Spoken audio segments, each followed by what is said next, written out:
It's a busy day all of a sudden. You talking to me? You talking to me? Tough and smart, and I love Italian, so, he's definitely Italian. At least I have this show to come and talk about it and let some stuff up. What kind of a show are you guys putting on here today?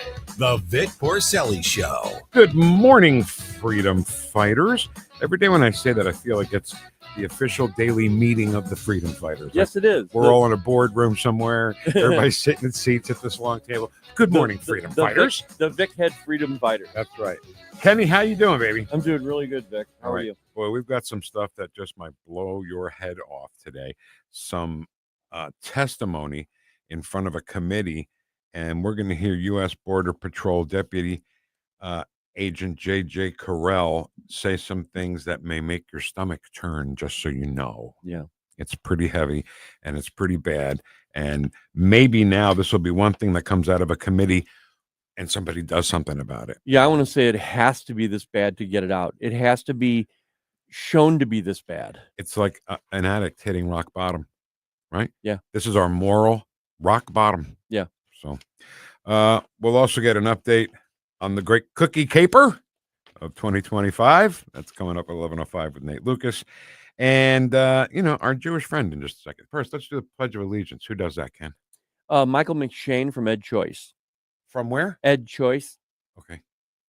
Absolutely. I pledge allegiance to the flag of the United States of America and to the republic for which it stands, one nation, under God, indivisible, with liberty and justice for all.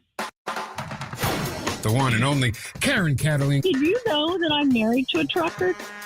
I feel like using a Yiddish word, famished. Spoiling in front of my computer, I am. They're just too dumb to lie. He has the effect of 6 shots of scotch. Come on, Karen, sing along. Kathy adores a minuet, the ballet russe, and quick Suzanne. Our Patty loves to rock and roll. Duet.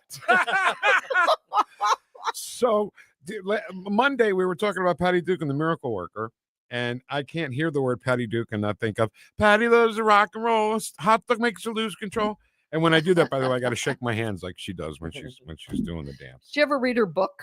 No, I don't read. There's so many Call words. Me Anna. Each page Call is Me so many Anna. words. What's it called? It's called Call Me Anna, and the social worker in me is very fascinated with her book and what was really going on with her as she was being pushed and pushed and pushed to stardom by a couple, not her parents. Long story. She was bipolar, very troubled woman. I didn't even know and that. So talented. Oh yeah, she was terribly tortured. And I know you love the Miracle Worker. I did always. And Anne Sullivan really Yes. was a miracle worker, right? And she actually had a visual impairment herself, didn't she? Anne Sullivan? And the greatest portrayal of it, they did many after that. The greatest portrayal of it was done by Mel Brooks's wife. Yes, Lauren Bacall. Anne Bancroft. Oh, Anne No. Bancroft. That's right. Anne Bancroft. Right. Who is wonderful. She is What an great. interesting pair. Mel Brooks and Anne Bancroft. What was I mean, dinner conversation like with those two? Oh my God. Talk about your typical Italian and Jew, Yes. Catholic and Jew, Yeah. and they adored each other. Yeah. And that's how So it you should be. see, it's possible. Okay, so I hope we get to be serious because, boy, I have a lot on my mind. I bet you do I hope too. some of it's about the Jew hater who won the Democrat primary in New York. Is any of your thoughts about God, that this it's all morning? related. It's all related. What's with the New York Jews? Everything is related. You know who I think about among so many others are people like Sarah Jessica Parker, Mhm. married also to a Nebuchadnezzar Jew. What does that word mean? He's Nebuchadnezzar, a milquetoast, Oh, or okay. as my Yeah. husband likes to refer to them, a pathetic, cringing little milksop. You think I'm funny? You should talk to my We husband. should have him on with He's you one day. hilarious. Oh, he wouldn't mind. Yeah. He's not shy. Anyway, Sarah Jessica Parker has been hanging out for years and years and years. She's pathetic too. With Cynthia Nixon, who's working as hard as possible, is thrilled beyond punch that this Jew-hating Islamic communist is quite likely going to be the mayor of, God, I can't even say it, And stuff. New York City. Yeah. And now there's a lot of backlash, but liberal Jews can never be counted upon to stand up.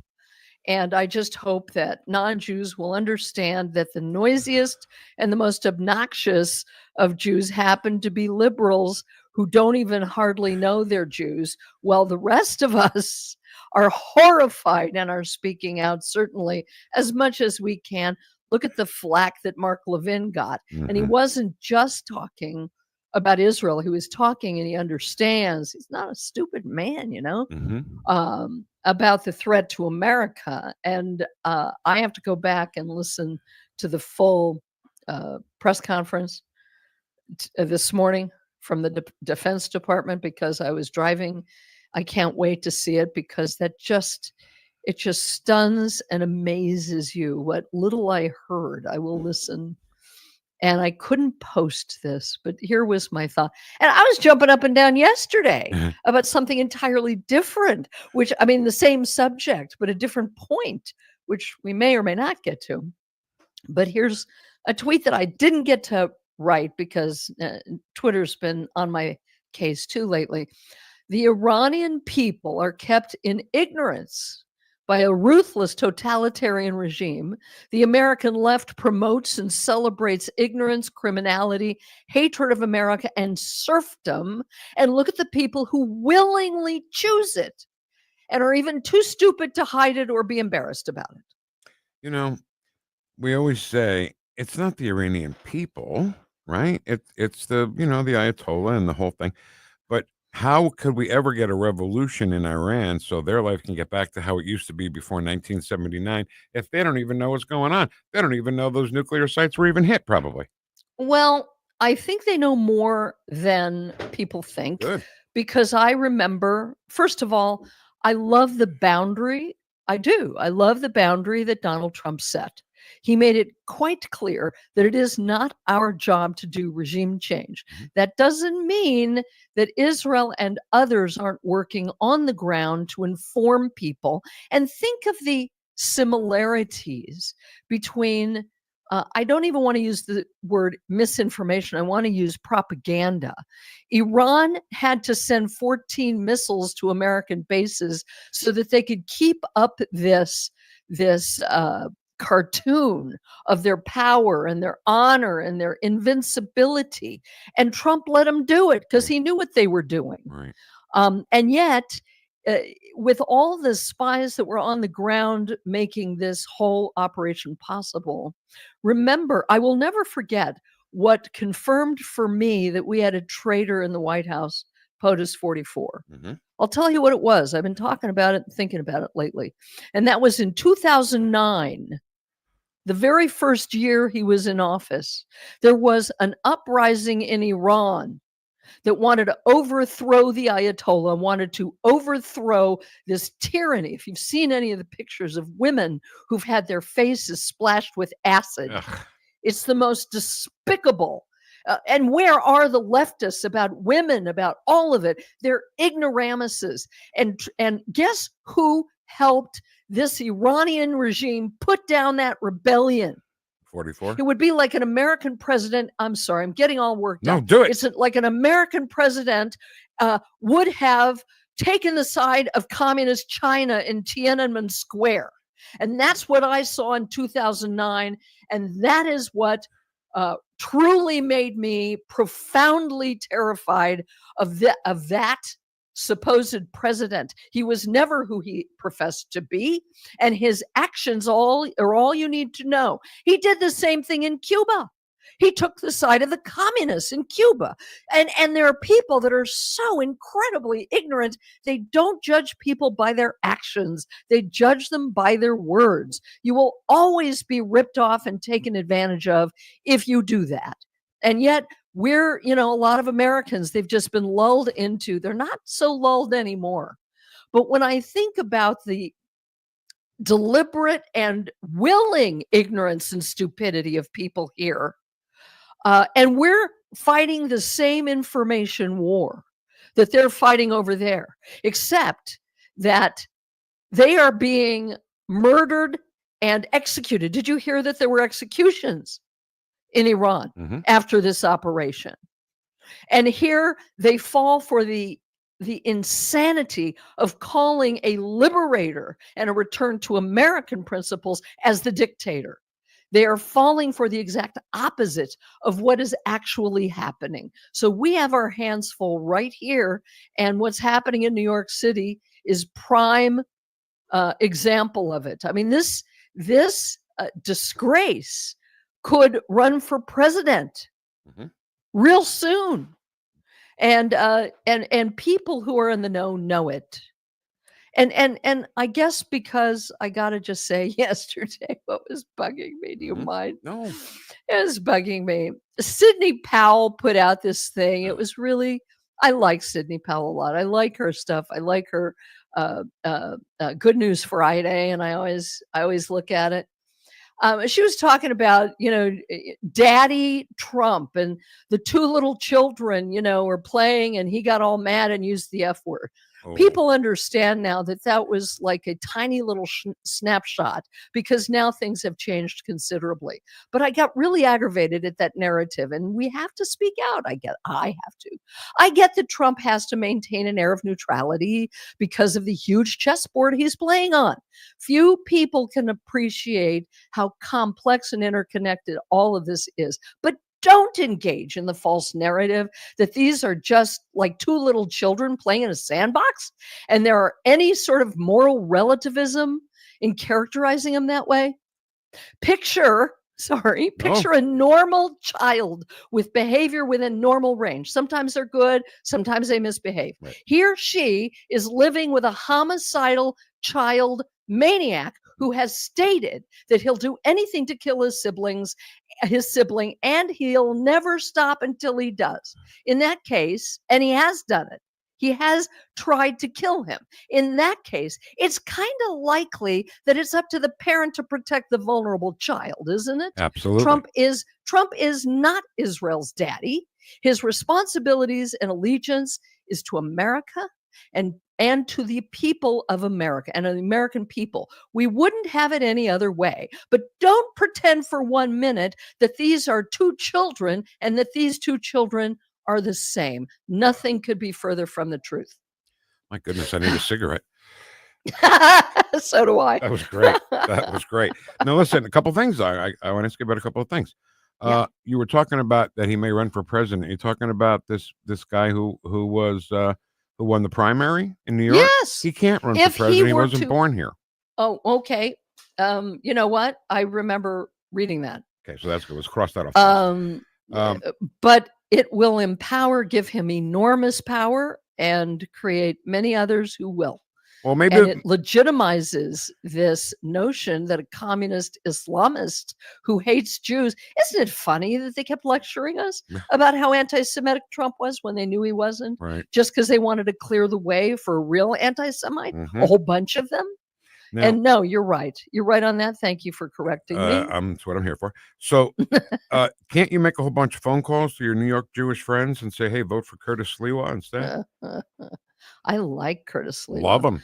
I don't know what's going to happen, but I am reading, and I think you did too, that the wealthy people, not just Jews, are calling their real estate agents looking for a way to get the hell out of New York City. And I'm thinking, I mean, a lot of people are moving around the country for liberty because of all what's going on. But why doesn't somebody stay and fight them? Yep. In fact, we have to fight them on a national scale.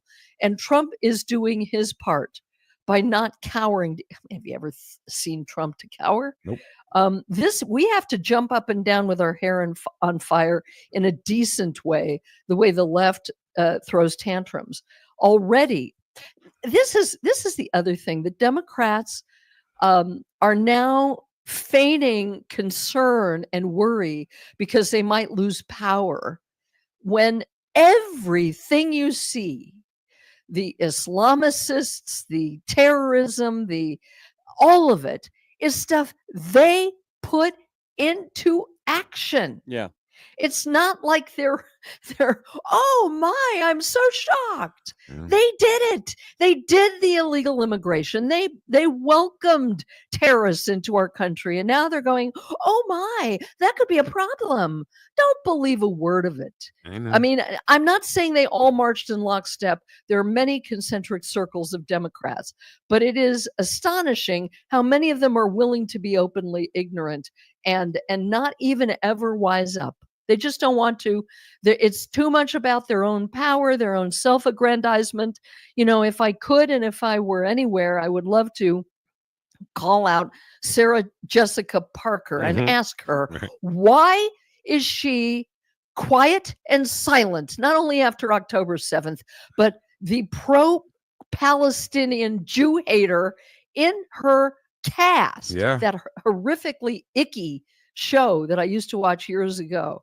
Why? Because she thinks it'll never touch her. And guess what? She's wrong. It will. All right, listen, we're kind of out of time, but I'm sorry. No. It's a couple of couple of things I want to ask you, but do you think you could find it in your heart to be very brief with the answers? Yes. Sorry. That's okay. That's what happens when I'm all wired up. Go ahead. Aren't all Jews concerned about Israel? No. Why? Is that short enough? Yeah, well, I guess we'll leave it at that. Because they are so assimilated from their identity as Jews that they're not. And the ones you're talking about are liberals. Well, if they fall for the liberalism, they fall for all the other garbage that goes along with it. You can't assume that they're all pro-Israel. They're not. Now, the other thing is you mentioned that X is getting on your case. What's going on there? I don't know. It seems like somebody reported me for something I didn't do. And I asked them to please look into it. You can't plead your case. It's like a tyranny. Yeah. But apparently they're straightening it out, and they said they saw no evidence that I was inciting, I don't know what. Okay. I don't know what. But somebody obviously made a report. All of a sudden my Twitter thing just went under. All my follows went zero. Bunch of things. So I think it's getting worked out, but you know, I have no problem with quitting it if I have to. Listen, if they need a visit, let me know. Yeah. Well, Karen, let me call my friend Sammy. Yeah. Hey, Karen, back in 2020, my account on X was I had over 10,000 follows and gone. Boom. Unbelievable. See ya. You see? And they don't give you any way to plead your case like in a court of law and say, wait, why? It just so happens they investigated it and they said, we see no evidence of this. And they gave most of it to me back, but it isn't quite back yet. Just like if you feel like Donald Trump being on trial, right? Kangaroo court, same thing. Exactly right. Yeah. Or the January 6th like committee, right? Yeah, how about that? Yeah. How about that? All right, Karen, listen, love you, and I love you too. we thought that we'd go out with a little more one of your favorites. Where can the doors of minuet? Just up to the hot dog. And quick Suzanne, Our Patty loves to rock and roll, makes her lose control. Okay, that's it. That's all you get. That's all you get. That's all you get. Have Now, a Chuck great Berry on the way out. weekend. All right, you too, Karen. Talk to you Monday. See you, Karen. I watched this again the other night. Yeah. Sometimes I just go down my own feed. Yeah. And when this comes up, I'm like, there we go. Go back, turn it up. God, it's the best. All right, listen. Coming up next, Ken cracks me up. So we do this a little levity thing, right? Right. And it's all for Caroline Levitt. But on the sheet that Ken gives me, he writes Caroline Levity, like it's her name. Right. I love it. It's next. I'm 1019 94.1 News Talk STL, #1 for live and local conservative talk. Watch us on our live stream using Rumble, Facebook, and Twitter. The Vic Porcelli Show. Let's talk about the fact that President Trump incited an erection. Made in St. Louis for St. Louis. It's News Talk STL. Hey, thank you very much for taking my call. News, analysis, opinion. Yes, I just want you to know what a breath of fresh air you people are. 1019 and 94.1 News Talk STL. Attention all gun enthusiasts. Don't miss the big Franklin County Gun Show happening July 11th through 13th at Washington, Missouri's Elks Lodge. With over 450 tables of pistols, handguns, rifles, long guns, shotguns, ammo, and more. The fun starts Friday, July 11th at 4 and continues all weekend. Admission just $10 and good for the entire weekend. Gets $1,200 get in free with discounts for veterans and first responders. The big Franklin County Gun Show at the Washington, Missouri Elks Lodge the weekend of July 11th. More info at bkpromotions.us. Concerned about the condition of your windows driving up your energy bills? I was too. It's only called STL Windows and Doors. Their Provia windows combine old world craftsmanship the professional way, the Provia way, with over 65 years of combined experience, locally owned, offering competitive pricing and personalized service that the big box companies can't match. Call today for your free in-home estimate and start saving tomorrow. 314-277-5952 or stlwindowsanddoors.com. Nate Lucas here for the Village Bar in the heart of Des Peres. Since 1948, the Village Bar has been the go-to destination for delicious food, cold drinks, and unbeatable atmosphere. Savor their famous wings, burgers, and onion rings, or grab a drink from their fully stocked bar. Catch all the big games and enjoy the company of their friendly staff. Plus, don't miss the 1879 Distillery, a one-of-a-kind experience right next door. The Village Bar offers the best value in town. Find the Village Bar on Facebook and come experience where history meets great times. You'll be glad you did. Hi, this is St. Louis County Councilman Mark Harder reminding you to check out my new show this weekend. The St. Louis County Insider with Councilman Mark Harder. That's me. Every Sunday evening at 5, we will explore with you behind-the-scenes stories and information that you won't hear anywhere else. Plus, we talk to decision makers and influencers that have impact on what's going on in St. Louis County and beyond. The St. Louis County Insider with Councilman Mark Harder. I'll talk to you Sunday night at 5, only on News Talk STL. If you have a phone, you have a radio. Download the all-new News Talk STL app. Love the all-new NewstalkSTL app. On my way to work in the morning. Usually I'm in the car. I listen on the app in my car every morning going to work. Download the News Talk STL app and listen anytime, anywhere. Talk lines are open now at 314-912-1019. Vic and Ken. Ken's a cat. He plays saxophone. Vic owns a cat, and he has cat-like reflexes. The Vic Porcelli Show on 101.9 and 94.1 News Talk STL. That's all I got to offer. I have cats, and I have cat-like reflexes. That's right. All right, I just got a note here real quick. I wanted to let you know about, we'll get into it in detail more, but the Supreme Court ruled against Planned Parenthood, handing a significant win to the pro-life movement, Ken. There you go. It was the Medina versus Planned Parenthood case. They voted 6-3 that South Carolina can legally block Planned Parenthood facilities from receiving Medicaid funding.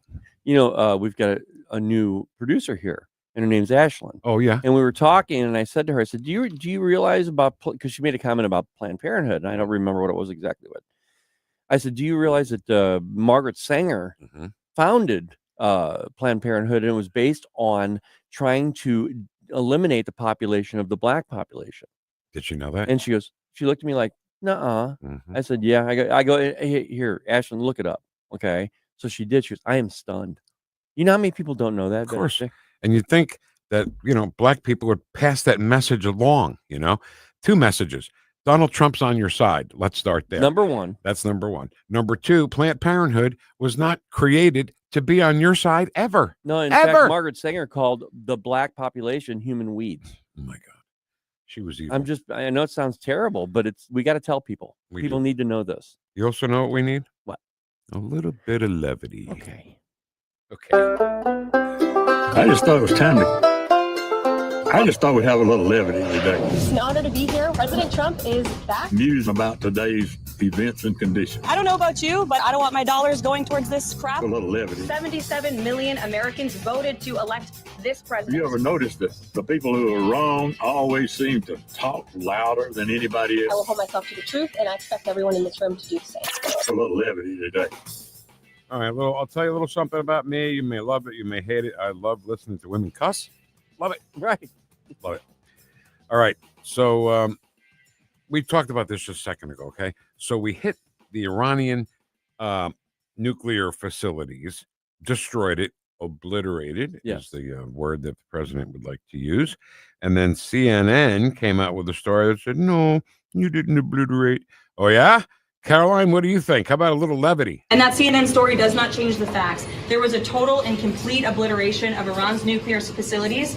And because of the president's strike, because of the precision of our United States military and this perfectly executed mission, Iran no longer has the capability to produce a nuclear weapon as imminently as they did prior to the strike. The American people and the world should be grateful for that. And it's disgusting that CNN and the New York Times are disparaging not just the president, but our brave men and women who helped conduct this highly successful operation. What kind of consequence could the leaker face?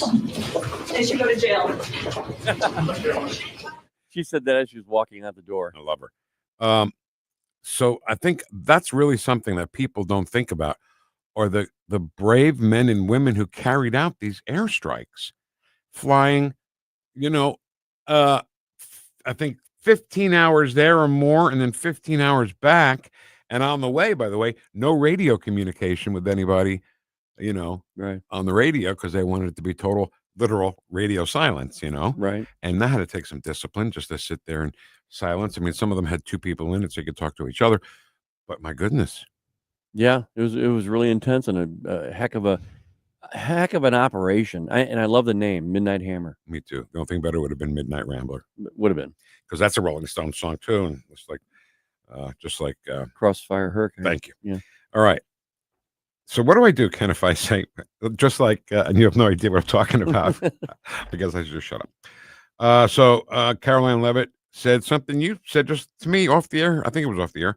No other president in history could have dreamed of such success, and how history should really look back on President Trump as one of the best. Yep. Right? Little levity, please. I'd like to take a step back and just acknowledge the history that has been made in the course of the last week, thanks to President Trump's strength. 5 days ago, the rogue Iranian regime possessed the capability to create a nuclear weapon that threatened the United States, the state of Israel, and the entire world. And presidents for decades have said, dating back to Bill Clinton, that Iran cannot possess a nuclear weapon. And because of the decisive leadership of President Trump and the skill and the excellence of our United States military, that imminent threat to the United States and the world has been demolished because of the successful operation on Saturday night. And not only that, but within the span of 48 hours, President Trump was able to turn around and negotiate a successful ceasefire between Israel and Iran, ending this war after just 12 days. No other president in history could have ever dreamed of such a success. And that's exactly why the fake news media is now trying to demean and undermine the president. And we've seen this playbook be run before. You have hostile actors within the intelligence community who illegally leak bits and pieces of an intelligence assessment to push a fake news narrative. And that's what the CNN story was yesterday. And it's not a coincidence that it was written by the exact same CNN reporter who wrote the original story, falsely alleging that the Hunter Biden laptop was Russian disinformation. The American public are smarter than this, and they should know the truth. President Trump completely and totally obliterated the capability of Iran to produce a nuclear weapon, and the world is safer today because of his historic efforts. The American people are smarter than that. Ken, they are. But how can you be smart if you don't get the facts, you don't get the information? So as smart as the American people are, if they're only watching mainstream media, which is now so literally a joke, and how can you find out the truth if you don't go out and seek the truth? This is why I say two different ways. Number one, the average Democrat voter, and actually a lot of voters, they're just low information. Doesn't mean they're stupid. Mm-hmm. They're just low information people who don't take the time to either do research, or they just don't take the time to actually look out in other sources. They just they turn on the TV and say, oh, I guess this is the news. Mm-hmm. And it's also based on a lot of things that the media's, the narrative of the media, Vic, is just so left-sided. And that's the other part of it. They're just so left-leaning that it almost looks like, how could this possibly be true? In other words, when we say they're way on the left, they're out of control, and people say, well, they can't be, they're the media. Mm-hmm. You know what I mean? Well, that's how they grew up. At Manchester Road and Weidman, on the weekends, that's big protest central, that intersection. Oh, yeah. and everybody protesting are senior citizens. They're all 60-year-old people who should know better. But in their defense, grew up listening to Walter Cronkite and all those guys who just told you the truth and told you the news. Exactly right. That has to be the truth because that's what they've always known. And they're just simply low information voters. All right, you want to squeeze one more in here? Yeah. You sure? Yeah. All right. So this is good news that the FBI is already investigating the leak. And man, when we find this leak, let's listen to it first, and then I have a little suggestion for President Trump. Okay. I am told by the FBI the leak already is being investigated, and it absolutely should be, because this was a top secret intelligence analysis that very few people in the United States government had access to see. And so I understand the FBI and the Department of Justice are already on this, as they should be. She actually answered my question. There's a small amount of people that this could be at all. Right. Just like, remember the Supreme Court leak? There were just a few people who they know who did it. On the Dobbs case. Of course they know who did it. They know who did it. But there was a different administration at the time, remember? They hid it then. Right. So this time around, I think they're going to get to the bottom of it. I hope they do anyway. So there's a finite number of people who knew this was Could gonna possibly happen. know, yes. So you get them all, you rent out a gymnasium, right? I don't even think you need that. You just a room. No. My idea is way better. Oh, okay. You rent out a gymnasium, a school gymnasium, and you line them all up, and then you take those dodgeballs. Remember those balls you play dodgeballs with? Okay. And then you just start throwing them at their heads until they start, who's the leaker? Okay. I mean, I like that. I didn't know you were going there. Dodgeballs could hurt. They could. So- I like that. A little levity today. So stupid. Have a little levity. I like it. That guy who says the levity, when he burns down in no-till, he uses Roundup, right? Exactly. Yeah, absolutely. Has to. First sentence I heard in a commercial in my years here in St. Louis. When I burn down in no-till, I use Roundup. All right, so now we really got to get serious, okay? Yeah. Because Ryan McDermott, a U.S. Army veteran, former senior Pentagon official, we have a senior Pentagon official coming on the show to talk to us about what he knows about everything. I mean, this guy, PTSD especially, right? Yeah. Right? That's all next on 1019 and 94.1. News Talk STL. Welcome home. Stream the Vic Porcelli Show at News Talk STL.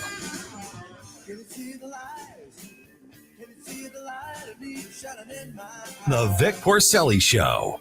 Let's make America rock again. Made in St. Louis for St. Louis. It's News Talk STL. Tim Jones and Chris Arps in the afternoon.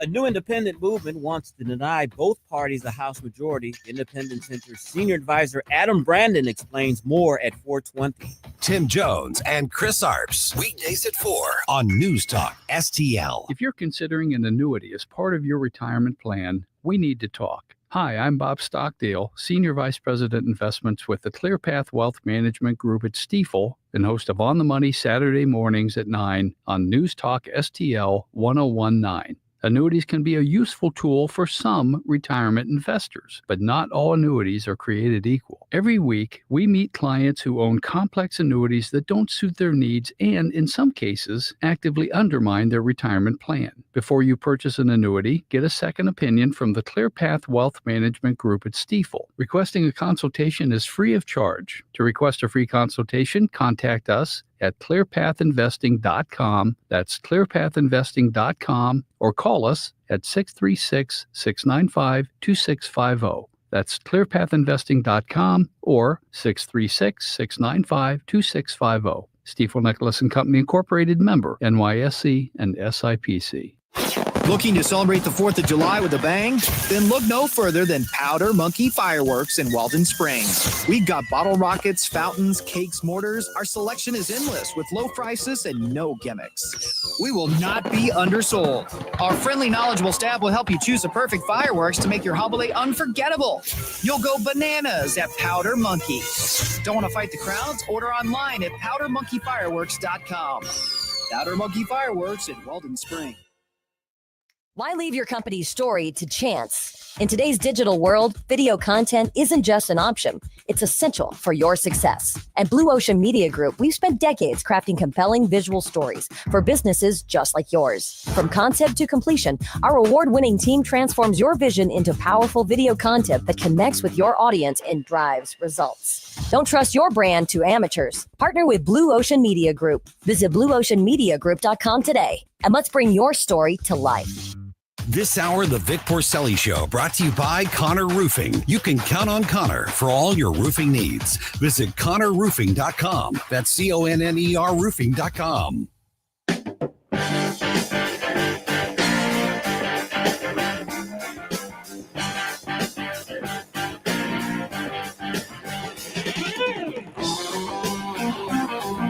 Talk lines are open now at 314-912-1019. The Vic Porcelli Show. But they're really criticizing science because I represent science.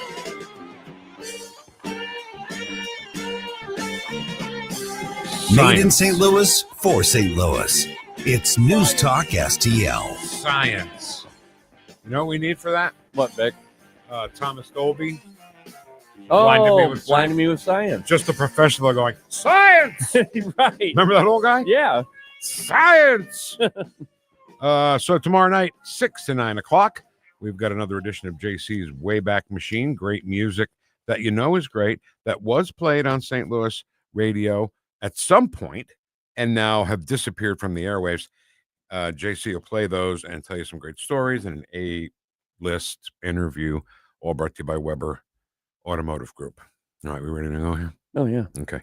Our next guest is, not enough people in the coffee shops or at the bar bring it up. What can we do to help soldiers or even people not soldiers, anybody who has PTSD?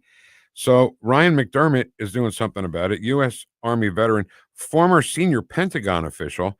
I got to tell you, I think this is the first time we've had any kind of Pentagon official on the show. Yeah. So that's pretty high up the chain. Ryan, thanks so much for being with us. How are you?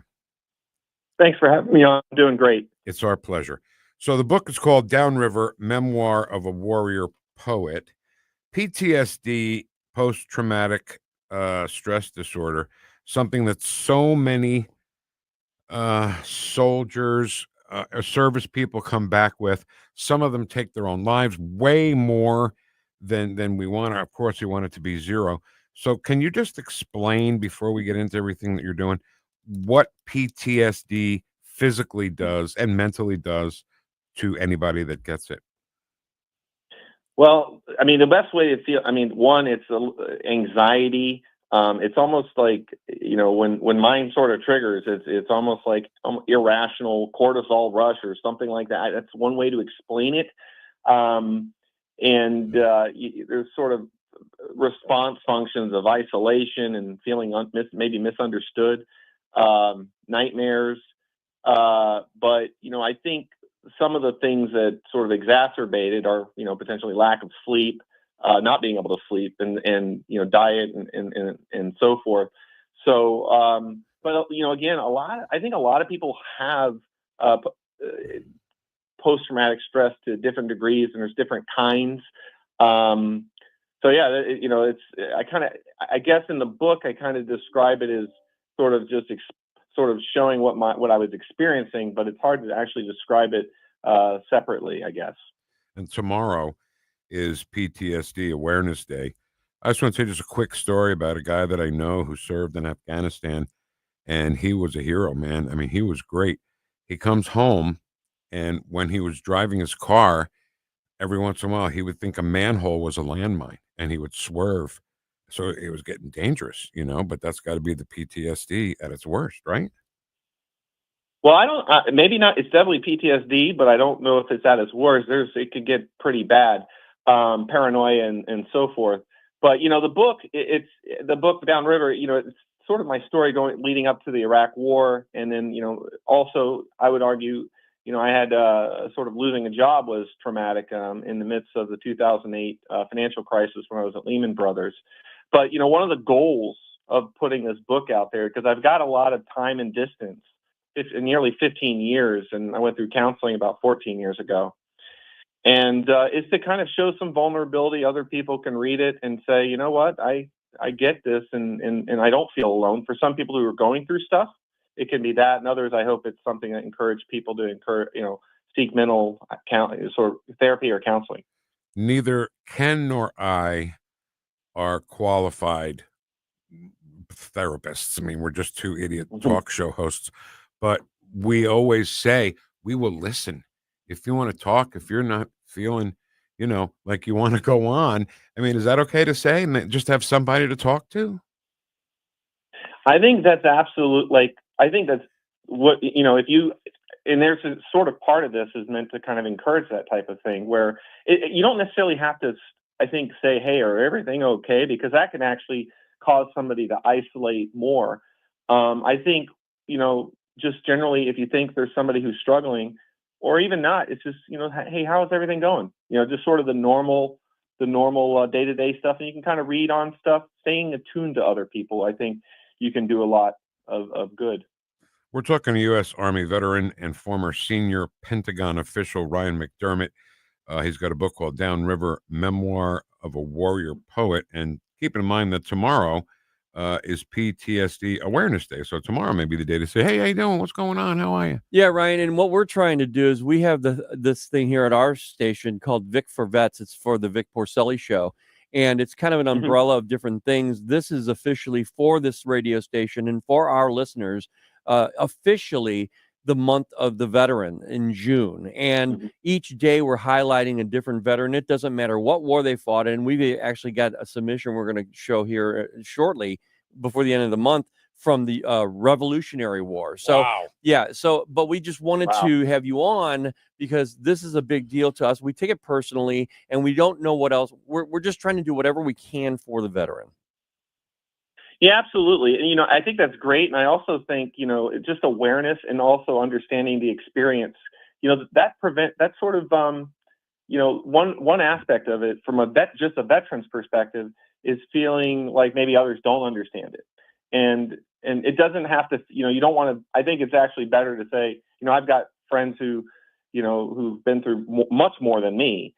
And, but, it's sort of feeling like others understand and appreciate the experience, not just the sort of condition, if that makes sense. Oh, yeah. So talking about this is great. This is great. Thank you. Yep. Because, everybody says, why don't veterans get a whole month? Well, guess what? Now they do.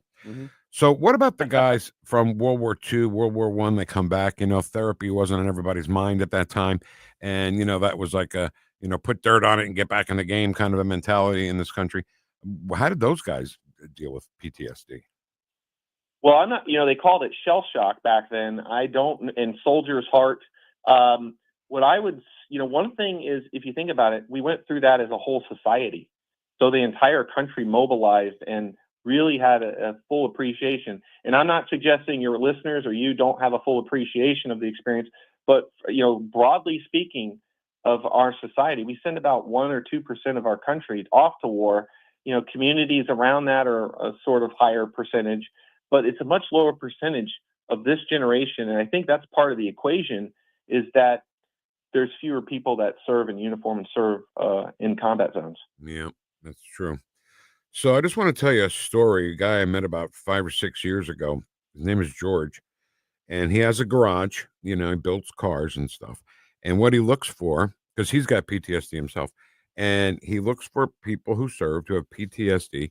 He invites them to the garage, and together they build a car. And then at the end of it, they go to what's the name of the racetrack in Illinois? Oh, yeah, Worldwide Technology. Worldwide Technology. And these guys get to drive the car at 100 miles an hour or whatever they want in a car that they built. And I just loved it. I wish we could find him. His name is George. Can you find him? No, try and give some information. But that's a great thing for the soldiers, right?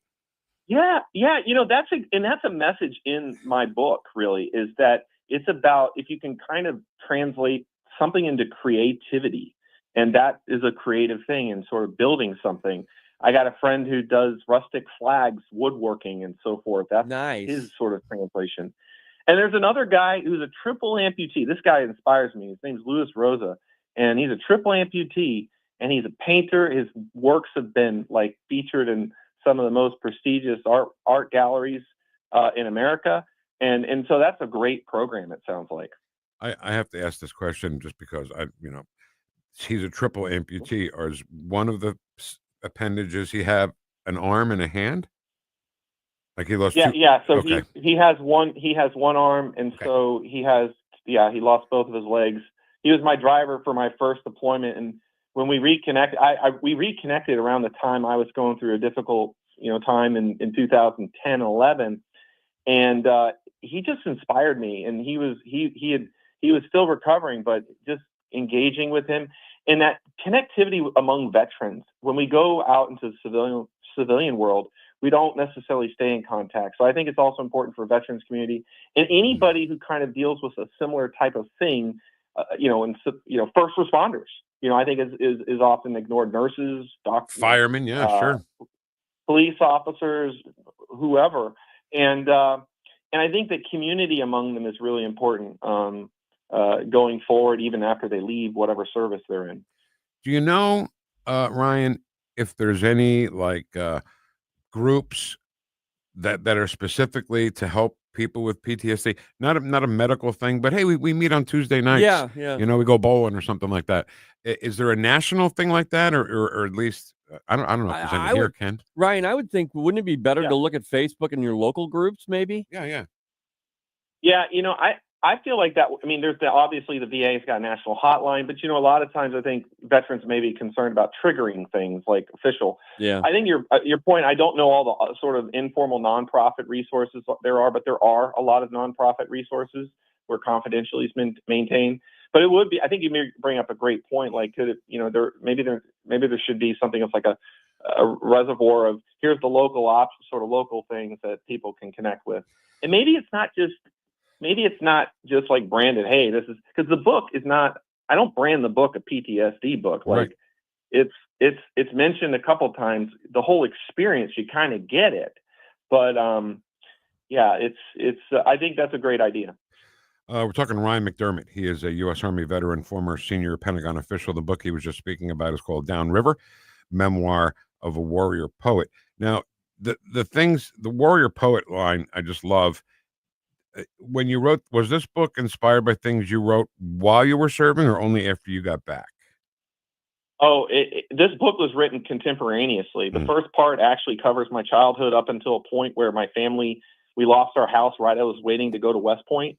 And my mom ended up, while I was at West Point, was in a woman's shelter after she and my dad divorced. So I began writing at West Point, writing journal entries, processing things.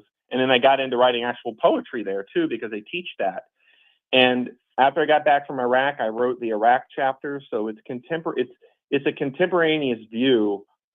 But I haven't, I've kind of nurtured this book over the years. And after the collapse of Lehman Brothers, I was an employee there. Wow. I lost my job, and during that part of time, I actually wrote those chapters.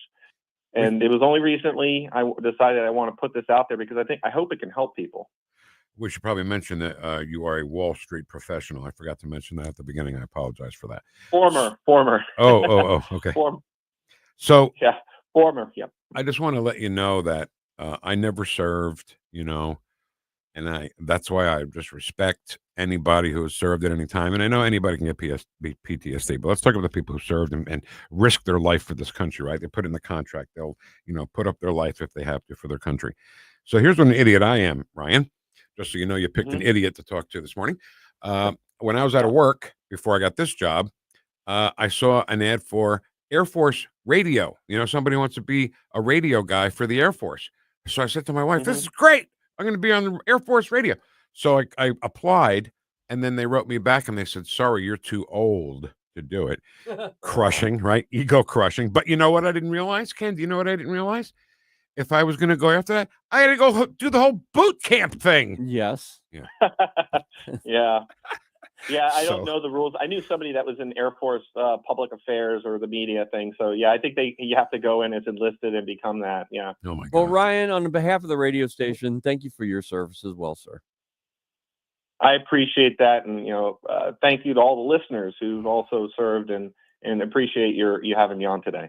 And you can hear our station anywhere in the world, okay? If you get our app, the NewstalkSTL app, And then at 11:05 Central is when we do Vic for Vets, and we highlight a different veteran every day in June. And then we'll do it once a week once June is over, just so people know, yeah, there's veterans out there too. Ryan McDermott, U.S. Army veteran, former senior Pentagon official. The book is called Downriver, Memoir of a Warrior Poet. Ryan, thank you so much for your time today. We really appreciate your candor. Thank you so much. Appreciate it.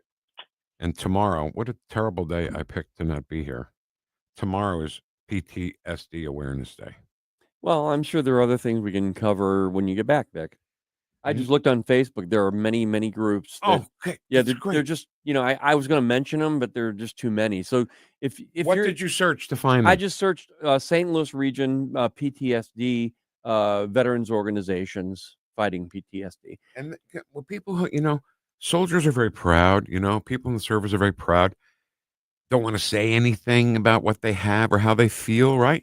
So or maybe not even admit it. I mean, that's where I was going. Oh, no. That's not what I mean. You I just didn't want to say it that way because you're a jerk. So you said it that way. No, I'm just kidding. But the point is, everybody knows you in these groups. You know what I mean? You don't have to say, "Hey, Marge, I got PTSD," or "Hey, Joe Jones, I got PTSD." Right. They may not even have to bring it up. Just go with these groups of people, and it'll help it.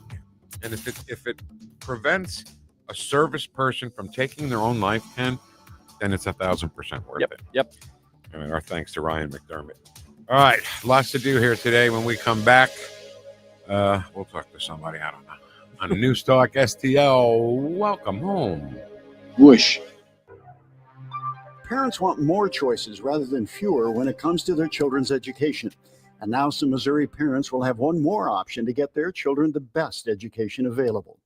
Low-income students and those with disabilities in Missouri's largest communities can now apply for an Empowerment Scholarship Account, or ESA.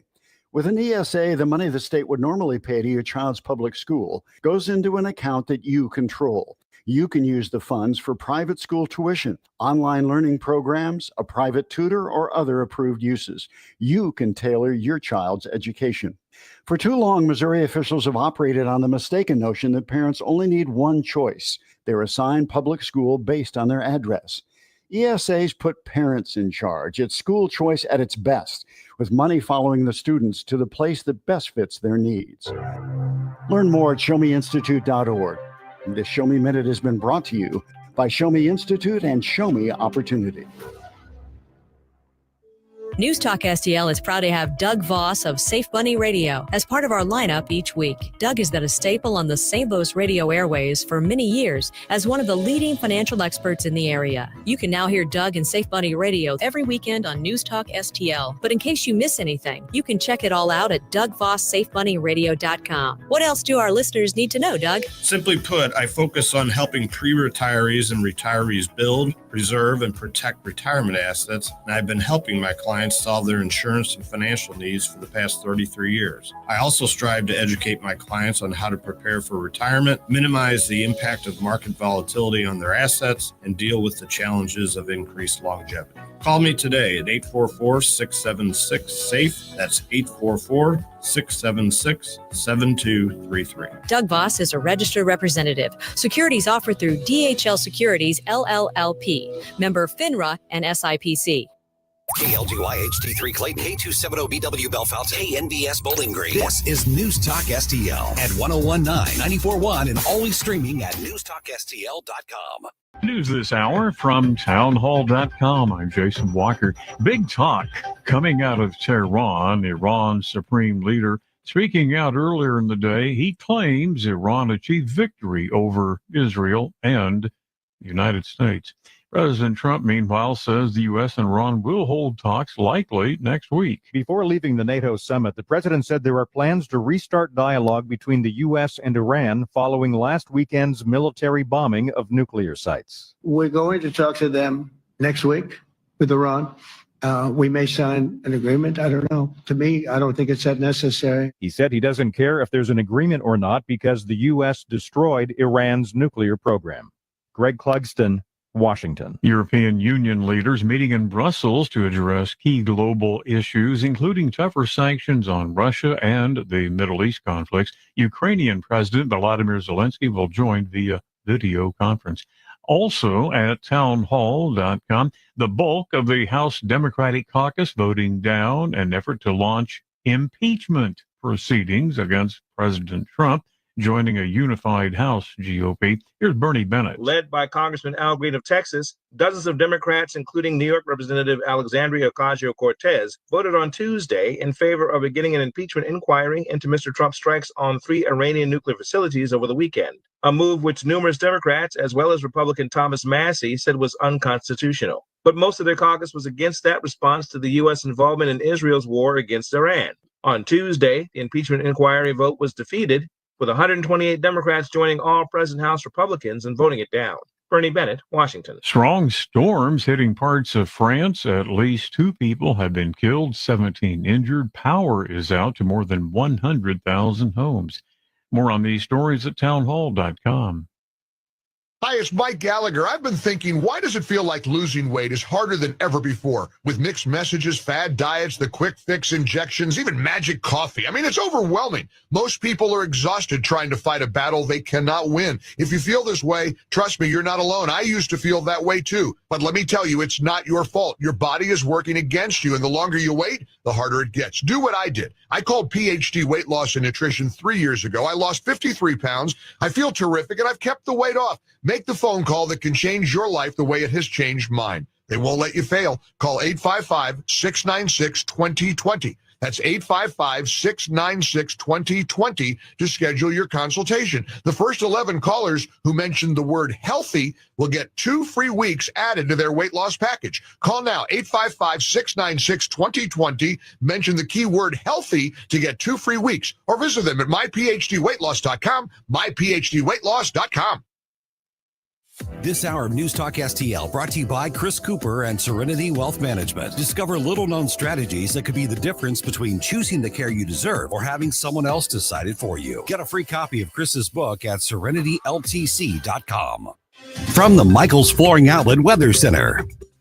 I'm First Alert 4 Chief Meteorologist Steve Templeton. One more First Alert weather day for intense heat Thursday. Temperatures are only slightly less hot Friday through Sunday. Temperatures back down a little bit, but still plan on some heat for sure. Just a little more intense for Thursday, a low of 79, high of 96, heat index to 103. There is another 10% chance for a little spot shower in the afternoon to early evening. Friday, a 30% chance for some showers and storms. That could make it cooler than our forecast high of 93 with a heat index of 99 for Friday. That's the latest from the First Alert 4 Weather Center. I'm Chief Meteorologist Steve Templeton. This hour, the Vic Porcelli Show, brought to you by Proctor Drapery Blinds and Shutters. Proctor, spelled like doctor. ProctorDrapery.com. Vic Porcelli. Come on, you're Italian. You understand. Every day is a busy day all of a sudden. You talking to me? You talking to me? Tough and smart, and I love Italian, so he's definitely Italian. At least I have this show to come and talk about it and let some stuff up. What kind of a show are you guys putting on here today? The Vic Porcelli Show. All right, hour number 2 in our 3-hour tour. Coming up this hour, Porcelli's Deli. Tomorrow is the 55th anniversary of the closing of the Fillmore East in New York City. And, it wasn't a very big theater at all, but somehow the biggest acts in the country played there all the time. So we'll talk about that at 10:25. We'll honor another veteran at 11:05 on Vic for Vets right here on News Talk STL. Let's get some baseball music going. Let's talk to Nate Lucas. This is a man's world. The communications director for U.S. Representative Eric Burlison. How much has changed in this free country since 9/11? Now, I'm getting ready to go get touched by a TSA agent. It's the most action I've gotten in years. Good morning, Nate Lucas. How are you? I'm doing great. How are you guys doing? It's a little hot in D.C., but, other than that, it's hot pretty here. Good. Yeah, it's hot here. I can't stand it.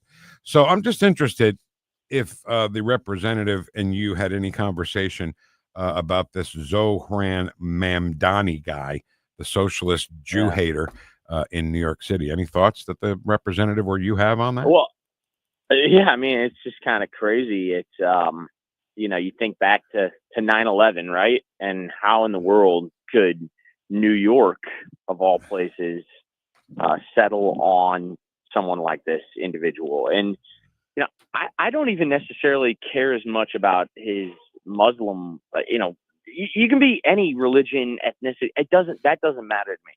His rhetoric, though, on a total socialist environment is what should send shocking red alerts off in every direction. And it's just, it's really sad. You know, I've been thinking about it, well, for a long time, but I feel like I'm just sort of screaming in the wind. But you are as good as your major cities are. And you look across the board right now, and our major cities are just a disaster. From New York to LA, DC, Chicago, Houston, Dallas, St. Louis, I mean, Detroit, like our epicenters are embarrassing. And I don't know what it's going to take to get the right leaders either elected or somehow in there to clean this stuff up. And it's really a bad look for America, and I'm sorry for all New Yorkers that are going to probably have to go through this turmoil of a mayor who clearly hates America. Yeah, this Mom Donnie character. I mean, he was asked about anti-Semitism and what his thoughts are about New York, and it took him 30 seconds to stammer around, and finally he said, "Well, I'm going to be one of the people who's going to fight against anti-Semitism." You could just tell, you know, when someone has a passion about this, Nate. They're like, yes, we're going to stop it. You know, they're no beating around the bush. Okay. This guy, we kept trying to figure out a way, and you'd think he would have thought about this before, but he's trying to figure out a way how to maneuver around that. You really can't. You're either for anti-Semitism or you're not. Yeah, I agree. This is not probably, you probably won't expect this answer for me, but I'm just going to give it to you because this is how I feel. But I think that people in America are so fed up with the idea of another forever war or turmoil in the Middle East that I think there is fatigue ongoing, that it doesn't matter if it's, you know, wanting to save Ukraine or wanting to save Israel. You look at the fires going on in the cities that I just mentioned right here are domestic problems. Yeah. And people are just sick and tired of anyone who is going to be out there and be a shill for a foreign country. And I don't care if they're our greatest ally or some other European country that nobody can locate on a map. The point is that Americans are fed up with our government constantly trying to clean up or save some foreign country. And we need to save ourselves. We are $37 trillion in debt. We've got problem after problem. You look at it, and like in DC, you know, something that really resonated me between the Tucker Carlson and Ted Cruz interview was like, you can walk a mile from where I'm at right now in Union Station, and you've got homeless people sitting there on the side of the beautiful building, and they're overdosed on fentanyl, they're drugged out, whatever. And it's like our politicians can't even clean up the streets in which they have complete control over. And yet we think we can save Ukraine, or we think we can save Israel. I mean, what the hell is that? Like, why can't we figure out how to save America? And I think that is something that our politicians need to be more laser focused on. Well, here's what I think New York needs to do. Okay. Take this from a guy who lived, 15 minutes outside of Manhattan. Times Square was so bad back in the day. Porn theaters, peep shows, drug dealers. And then Rudy Giuliani was elected mayor, cleaned it up, and made New York a place people wanted to go to again. Because right now, nobody wants to go to New York. I'm telling you right now. And maybe that guy is. I know it's a long shot, but I'm just saying, Nate, maybe that long shot is Curtis Sliwa.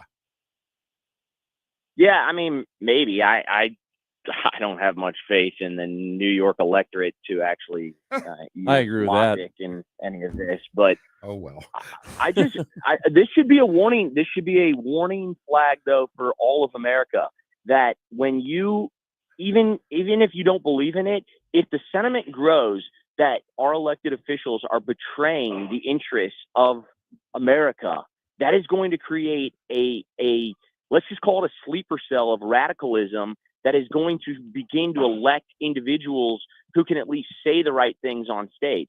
I mean, I'm not kidding you. I saw one clip from the debate they had the other night, and I didn't even know this, but it's like some big deal of, you know, the first foreign trip that the mayor of New York goes on.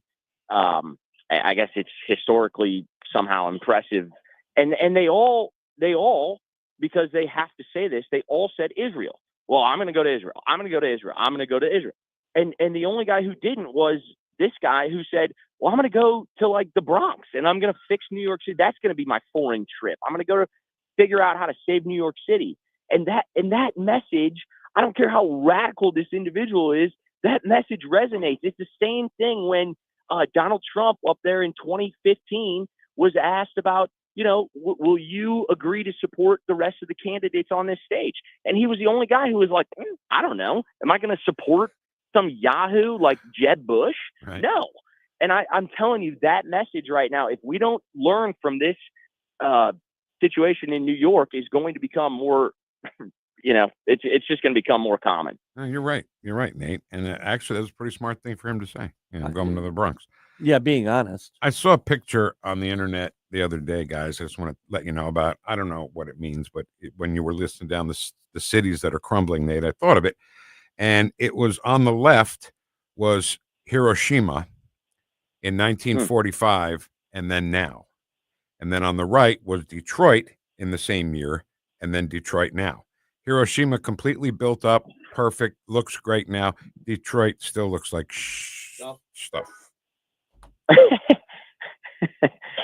Yeah, well, it's that falls on our elected officials, but also at some point, you know, our government has not necessarily stayed within their constitutional lane. So this is supposed to be a government for the people, of the people, and I just don't think that their priorities are there.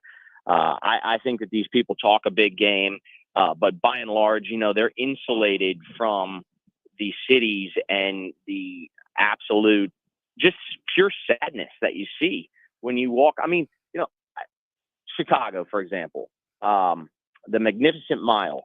You go to Michigan Avenue right now in Chicago, and it looks like a war zone. You got boards up on buildings because they're afraid of protesters blowing things up or burning them down.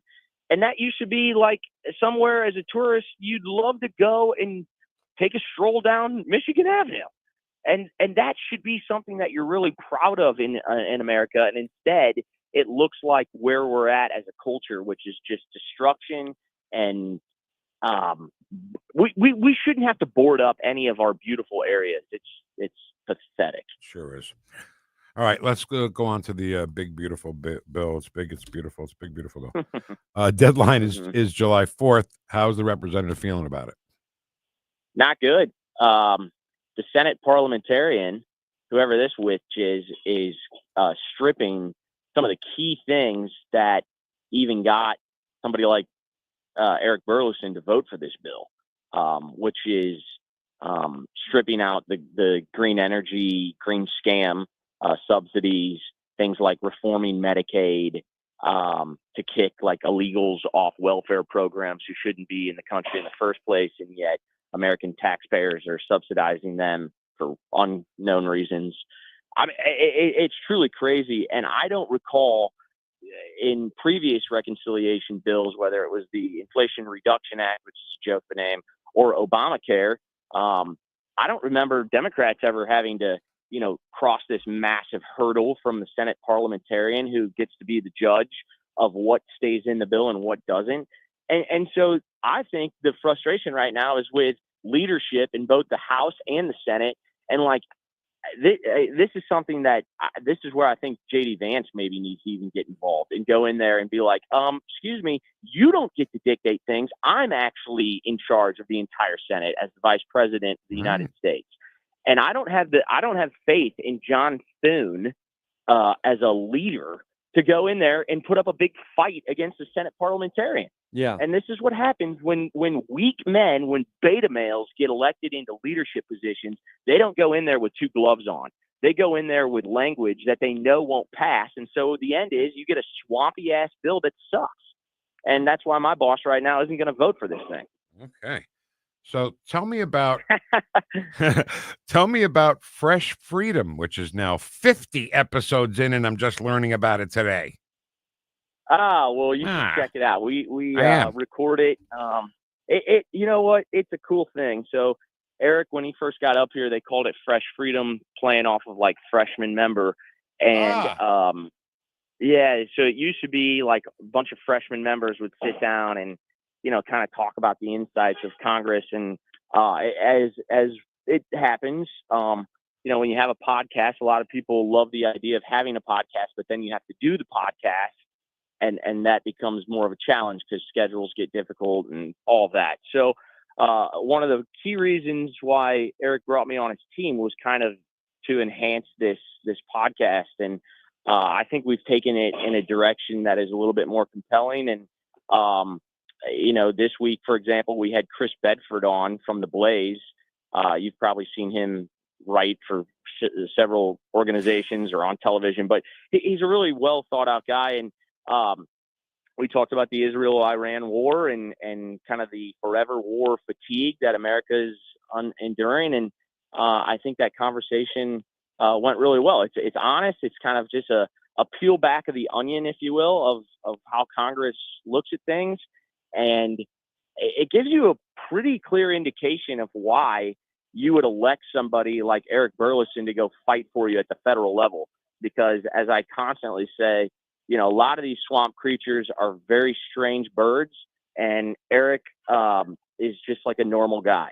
And I think that comes across in the podcast. So hopefully folks can check that out, Fresh Freedom. Nate, I got to tell you, you look great. You got a shirt and tie on there, and you do look mad. You're always... This is a special report from the Newstalk STL. Shut up for a second.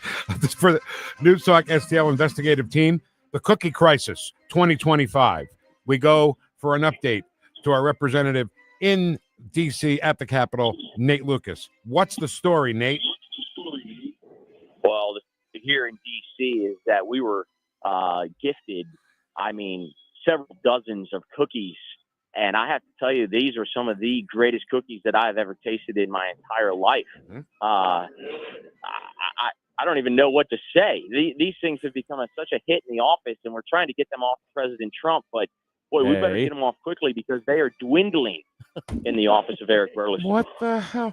All right, let's talk to the owner of the bakery that sent you those cookies, Diane Wood, who's the owner of the official bakery of the Vic Porcelli Show, Trolley Stop Bakery. Hi, Diane. How are you? I'm well. How about you, Vic? I'm good. Are you okay with that report we got from Nate? They're dwindling.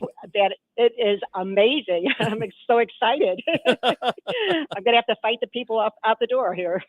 Diane, did you see wonderful. Did you see the picture of Representative Burlison smiling with the chocolate chip cookie in his? I did. Yes, I did. That's wonderful, and it's getting a lot of likes on Facebook. So people are sharing it. So now we just have to work on the president. Now, Nate, I need to find out if Representative Bob Onder has anything to do with, eating some of those cookies. You know what? I'm gonna take some over to Mr. Onder's office because they deserve it. Even people who are on a so-called diet right now looked at the cookies and they were like, "Oh man, that looks like they're really soft and amazing so and good. kind of like that half-baked type." Right. And it's like, I don't care what kind of fad diet you're on, you look at a cookie like that and you're going to eat it. So Diane, it's been a big hit. Diane, I got to tell you that Ken had one of your cookies. This was a while back too. This wasn't just for recent. months. I had it on there. It was in like a plastic little envelope, right? The Yeah, cookie was inside. it has the adhesive on it. Ken kept that envelope stuck to his notebook for like months. It was so good. With or without the cookie? Without the cookie. That was long gone. He ate the cookie in record time, and then he had the envelope to remind him how good it was. That's wonderful. So listen, guys, this is so great, and I just want to make sure. So Nate, you said the supply is dwindling, and Onder hasn't even had any yet. Well, They're that good. I mean, you don't want to share something this good, but we will. We will dig deep into our sharing capabilities, and we will bring them down to Mr. Onder. And I'll even send you a picture with Mr. Onder with the cookies. How about that? But I don't. Sounds great. Are shipping these things, is this common for you guys? Because I just want anyone who's listening who's thinking of like a great gift for anyone for any occasion. These things come in a perfect box. They're all perfectly sealed. They keep their freshness. Like, if you're not taking advantage of this opportunity with these cookies, you're missing out on a terrific. Somebody's going to really like you after you gift these boxes. There you go, Nate. Man, little endorsement there. Oh, that is awesome. Well, there's more where that came from, so just let me know. They pass that big, beautiful bill, and we'll send boxes over to you. Well, let's make it a little bit more beautiful before we pass it. But yes, we would love that. Hey, Nate, I want to see, Nate, if it's possible. You said you were going to get a picture of Representative Onder. How about a picture of you running like with the box in your hand near the White House? That'd be great. With a sign that says West Wing this way. West Wing this way. I mean, I'm not going to be doing a whole lot of running in this 100-degree heat. I'll be honest. Well, that's with true. you, Yeah. But, I'll see what I can do. Now, Nate, I need you to be honest with us, okay? If by the time it gets to the president, there's like 2 cookies in the box. I mean, that's just not good. No, he needs a full box. His box is Exactly, untouched. Diane, right? He needs a whole nother dozen. He does. No, you sent so many boxes. Like, we haven't touched President Trump's box, but the box that you sent me, it has like 3 different varieties in there too. So, but I'm also hoarding them away from the rest of the office because, believe me, they'll be gone in a split second with how good they are. I could just see Representative Burlison looking, where the hell are the chocolate chip cookies? All right. Diane, we can't thank you enough for the support of this show and of this radio station and being the official bakery of the show, the Trolley Stop Bakery. So my pleasure. We're going to come call in again and talk to you very soon. Have you back here in the studio soon, okay? Thank you so much. Thanks, Diane. I appreciate it. Okay, have a good day. You too. You too, Diane. And you, Nate, watching you, buddy. Hey, give our best to keep an eye. Yep, give our best to Representative Burlison. Thanks so much for your time today, buddy. I will do that. Thank you, guys. Talk next week. See you, Nate. You trust him? With the cookie? Yeah, I do. Did you hear him say, "Oh yeah, he's trying"? We still have the president's cookies over here. It's powerful. That's powerful. How long is that going to last? It's tough. It's tough. And then Onder gets in on it. Right. Then what? Well, he's a doctor, so you got to listen. Nate said the supply is dwindling, and Bob Onder hasn't even had one yet. I know. What happens when he eats one? That's what I'm saying. If they ate all the president's cookies, I'm going to be pissed. I'm really, really going to be pissed. Diane, you know what happened? Diane will just send another box. Yeah, she will. She's the best. All right, listen, Porcelli's Deli is next. The 55th anniversary of the closing of one of the most famous concert halls of all time. That's next on 1019 and 94.1 News Talk STL. Just hit me that this was time out of mind. I love this. Oh, yeah. News Talk STL.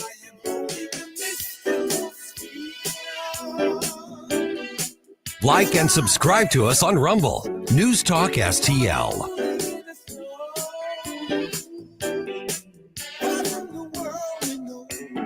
The Vic Porcelli Show. In my life, I had a guardian angel by my side. I called her Mamaw. She loved the Lord, ladies and gentlemen. She was a woman of very deep Christian faith. But she also loved the F word. Made in St. Louis for St. Louis. It's News Talk STL. Okay. Chris Cooper in Serenity Wealth Management is a guy who is so knowledgeable about things. And trust me, when you talk to him, you'll know that, but you'll forget when that came up, right? If you go up and see him and you're sitting on the couch and you're having a cup of coffee with Kramer's coffee table book right there on the table. Yeah. And the music's on in there, the fireplace is happening, the studio is there, and then all of a sudden you walk out and say, "Oh my God, I learned so much about my own finances. I don't even know how it happened." How did it happen? It's like osmosis almost Yeah. happens. So go see Chris. Don't take my word for it. Go see Chris. You find out for yourself. He's got a radio show too, doesn't he? Sundays? Yeah, I think so. It's What's that called? Well, it's not called Fun with Finance, Oh. but there's a lot of it. Almost got you. You almost did. Serenity Wealth Now is the show. It is Fun with Finance. You can also get Chris's book. His new one is called The New Holistic Retirement. Get that for free right now at SerenityNowTax.com. That's SerenityNowTax.com. Serenity Now with Chris Cooper. Investment advice offered through Fortis Capital Advisors. Serenity Now! Want to hear the best kept secret in St. Louis? Steph's Pizza. We're not afraid to compare squares. According to our customers, we have the best St. Louis style pizza anywhere, and we can't disagree. Dine in, pick up, or delivery in St. Peters, St. Charles, Lake St. Louis on Pond Fort Trail, and the original Stefanita's in O'Fallon on Veterans Memorial Parkway. Check us out at Steph'sPizza.com. Steph's Pizza. We're not afraid to compare squares. I'm Dr. TJ, owner of the Institute of Natural Health, co-owner of Optimal Nutraceuticals, and the host of Wellness One. Wellness One is designed to cut through the nonsense and provide you common sense science-based information regarding health and wellness. On the show, we discuss topics like thyroid health, gut health, hormone optimization, and many others. Our show airs Saturdays at 10 a.m. and 2 p.m. and Sundays at 11 a.m. and 3 p.m. right here on NewstalkSTL. And you can visit us at inhstl.com. That's inhstl.com. Hi, Kirk Hilsinger here, and I'm the new chairman of the St. Louis Republican Central Committee. I invite you to our meetings that take place the first Thursday of every month at 3710 Hampton Avenue. You can stay connected with us to learn more about how you can get involved, make your voice heard, and contribute to our shared goals. Together, we can make a difference in the city of St. Louis and the state of Missouri. For more info, visit our new website at stl-gop.com. That's stl-gop.com. Paid for by St. Louis City Republican PAC. Curtis Farber, Treasurer. News Talk STL. Welcome to Porcelli's Deli. Yes, very good. I'll have a Bloody Mary and a steak sandwich and a steak sandwich, please. Over here. Ketchup. Where's the ketchup at? I bet the Chinese food here is terrible. With Vic Porcelli. He's a very strange young man. He's an idiot. Porcelli's Deli is moved to 1019 and 941 News Talk STL. Come on in. We're open. Have a seat. Vic will tell you a story. Tell you a couple of stories. Story number one is, first of all, Ken, have you seen the news story about a guy who proposed to the AI thing he talks to? No. He did. It was a woman's voice he was talking to it, so he proposed to it, and he wants to marry the AI. So I'm not that bad. However, I do sit and chat with Grok a lot. So you're buddies? Kind of. Okay. Yeah. So we had a big talk last night because tomorrow, today 26th, tomorrow is the 55th anniversary of the closing night of the Fillmore East in New York City. Oh. Now, the Fillmore East, you knew it was going to be great because it opened on March 8th, which happens to be my birthday, 1968. Now, I know you're probably thinking, Vic, did you ever see anything there? Yeah, I was 10 years old, okay, when it opened. And it stayed open for 69, 70, only 4 years, right? Not a very big place at all. Oh, we should have told Karen about this too. It originally was a Yiddish theater in the 20s. And they would have, it was called the Jewish Rialto, and they had shows there for the Jews in the village. So the Fillmore East, not a very big place at all. I guess maybe smaller than the Fox. I'm thinking, Ken, it wasn't very big. And the amount of A-list bands and artists who played there, it knocks you out, you know? How about Jimi Hendrix and his band of Gypsies? New Year's Day, 1970. Cream, Eric Clapton, Jack Bruce, and Ginger Baker. And it's so funny when I looked up on how many people played there and how many times they played there. And I couldn't get a number. That's how big it is. The Allman Brothers Band played there so many times that they were sometimes called Bill Graham's house band. Grateful Dead played there 43 times. So if the Dead played there 43 times, you know the Allman Brothers was more than that, right? And they were, I don't want to say a weekly or monthly thing, but the Allman Brothers loved the Fillmore East. And they recorded their album, Allman Brothers Band Live at the Fillmore, obviously at the Fillmore East. And that album, by the way, is one of the greatest live albums ever.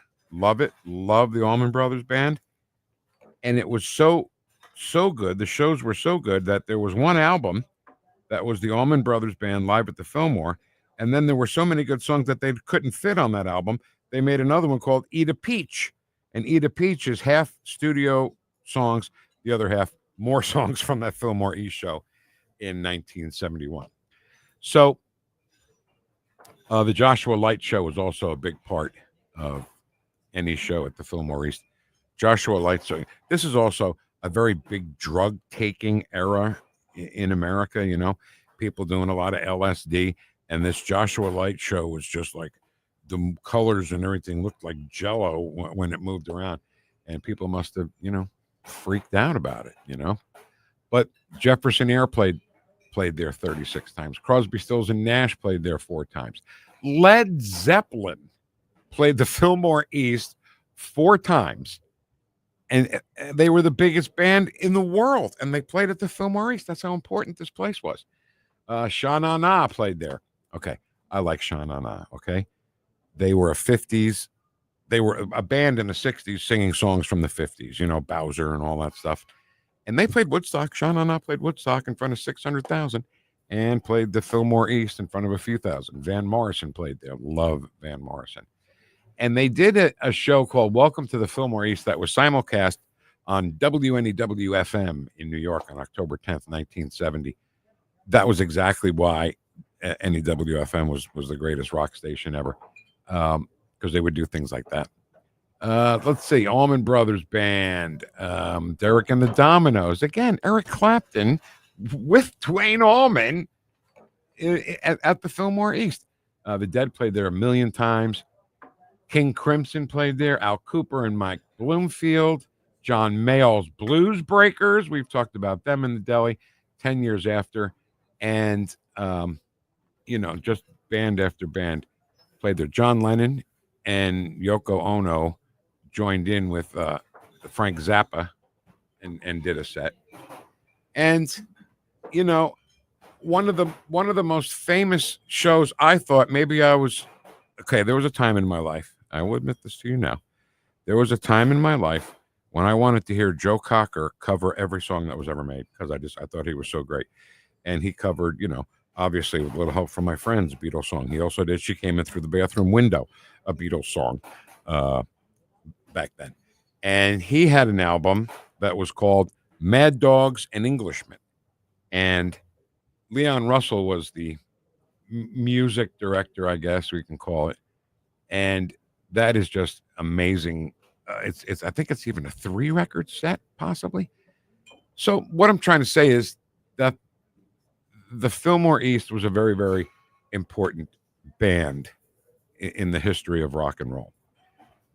So I don't know why the run was so short, but it did close as the Fillmore East, and then other bands played there later because it opened up as Virgin, a new rock opera concert by the Mission, and it did some shows there afterwards, not with any of the pomp and circumstance and notoriety as when it was strictly the Fillmore East, because Bill Graham owned the Fillmore West in San Francisco, Winterland Ballroom, where the band did their oh my god, the band last show, what the hell is it called, when the band played at the Winterland Ballroom, Last Waltz. Wow. Anyway, that was all part of Bill Graham's legacy. You know, Bill Graham was a guy, and by the way, Bill Graham introduced all the acts at the Fillmore. He would come out himself and say, Derek and the Dominoes, you kidding me?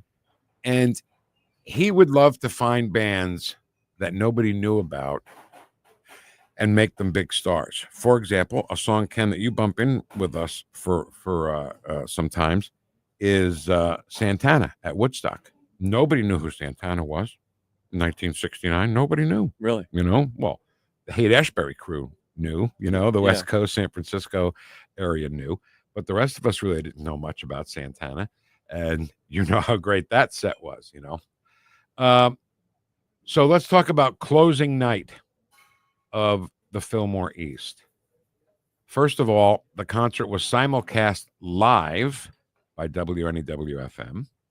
And in between the sets, Dave Herman, Vince Scelsa, Scott Muni, Allison Steele, all legendary DJs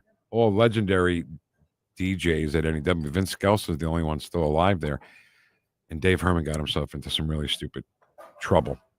But Ken, I bitch and I moan and I whine and I complain that the Jay Giles Band is not in the Rock and Roll Hall of Fame. Right. Well, if you're invited to play the very last show at a venue like the Fillmore East, isn't that alone qualifications to be in the Rock and Roll Hall of Fame? Even if you didn't know about the Fillmore East and you heard everything you just said the last 10 minutes, you would think that they would be in the Rock and Roll Hall of Fame. I don't get it. I will never get it.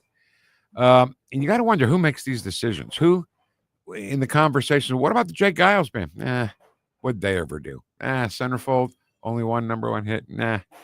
So anyway, so the very last night was the Allman Brothers Band, the Jay Giles Band, and Albert King. That's what it was billed as. But because it was the last night at the Fillmore, some special guests: Edgar Winter, Mountain, the Beach Boys, Country Joe McDonald, all came and they all did little sets involved in there. So that was it. First pitch I want to say is the Jay Giles Band was important enough to be at the closing of the Fillmore East. Then they're important enough to be in the Rock and Roll Hall of Fame. And who else would headline the closing of the Fillmore East than the Allman Brothers Band? Right, Ken? Right. The Allman Brothers Band? This is One Way Out from the Allman Brothers Band, recorded at the Fillmore East in 1971. And it all came to an end June 27th, 1971. Tomorrow, 55th anniversary of the closing of Fillmore East on Porcelli's Deli on 1019 and 94.1 News Talk STL. Number one for live and local conservative talk and some fun once in a while. Lord, I just can't go out the door. One way out, baby. Lord, I just can't go out the door. Cause there's a man down there. Might be old man, I don't know. How's the Italian food in this restaurant? Good. Try the veal. It's the best in the city. I'll have On the second floor. Right about this time, I won't be chopped over. So raise your window, baby. I can ease out soft and slow. The Vic Porcelli Show.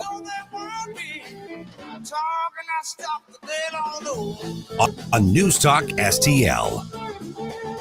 I think you're a little confused. News, analysis, opinion.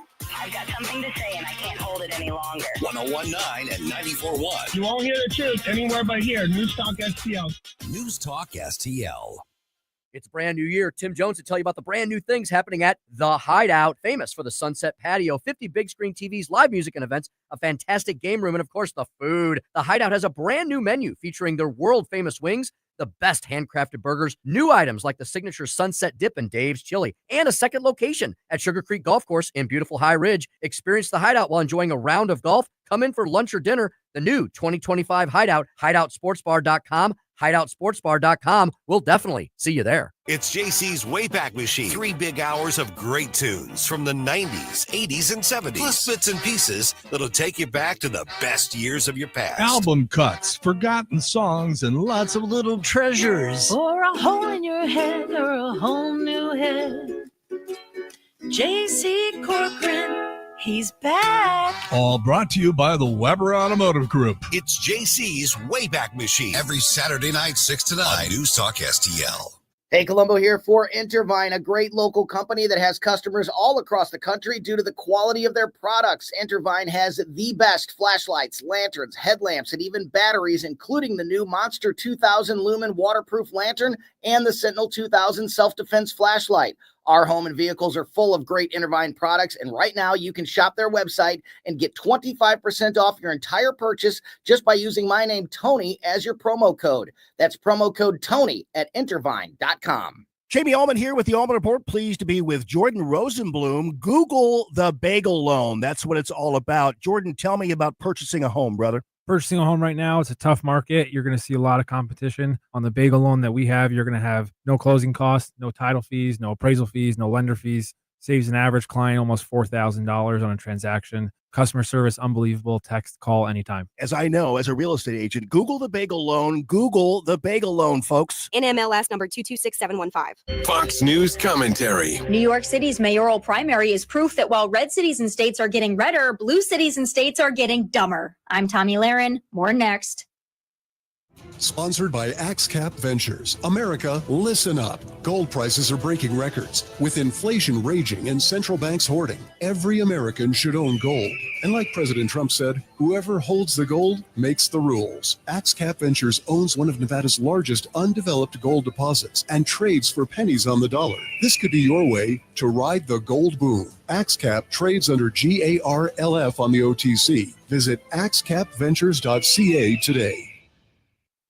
Really done at this time, New York City. You chose Zohran Mamdani, a proud and radical socialist who wants to abolish the NYPD, ICE, and prisons as your Democrat mayoral candidate. He's also been credibly accused of making anti-Semitic comments. So I know the coastal elites think they're so much smarter than the folks in the flyover states and in the South, but y'all classy, refined folks literally vote for socialists. If New York City indeed does, and it looks like you're about to, elect a true socialist, just kiss the city goodbye. Your city is already not that great, and this would be the kill shot. Same situation with LA and Seattle and Portland. These places aren't savable. It's noble that decent folks want to stay and fight the good fight, but unfortunately you are vastly outnumbered by evil people and useful idiots who support evil people. I'm Tommy Lahren, and you can watch my show, Tommy Lahren is Fearless, at Outkick.com. This hour, the Vic Porcelli Show, brought to you by Proctor Drapery Blinds and Shutters. Proctor, spelled like doctor. ProctorDrapery.com.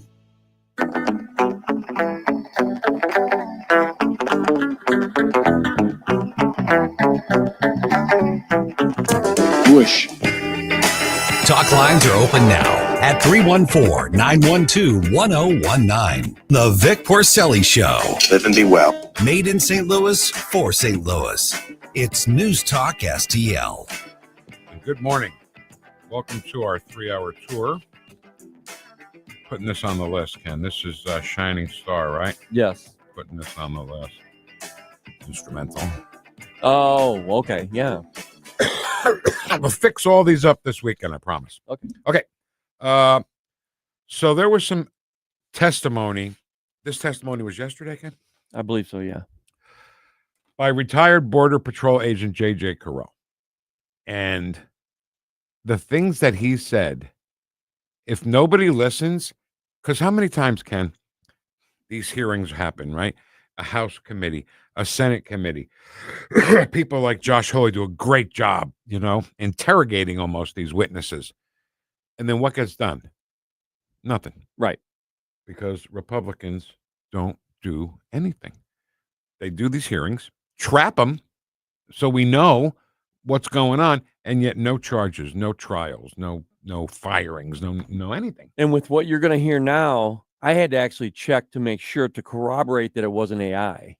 Okay. Yeah. So what you're going to hear now, if they don't do something about it, that's criminal, in my opinion. If they don't do anything about the testimony you're about to hear from J.J. Carell, who is a retired U.S. Border Patrol agent of 24 years. If nothing gets done after what you hear right now, then I quit. And I don't know what you want me to do as far as the Republicans go. Yeah. Okay. J.J. Carell. I state without reservation that the United States federal government is the world's largest child sex trafficking organization in modern history. Stop. Holy cow. Yeah. Can you play that again, just in case anybody missed it? Yeah. So I want people to perk up their ears and say, listen to what he's saying about the United States government, everybody. And what he's referring to is actually the Biden administration. Okay. During that time.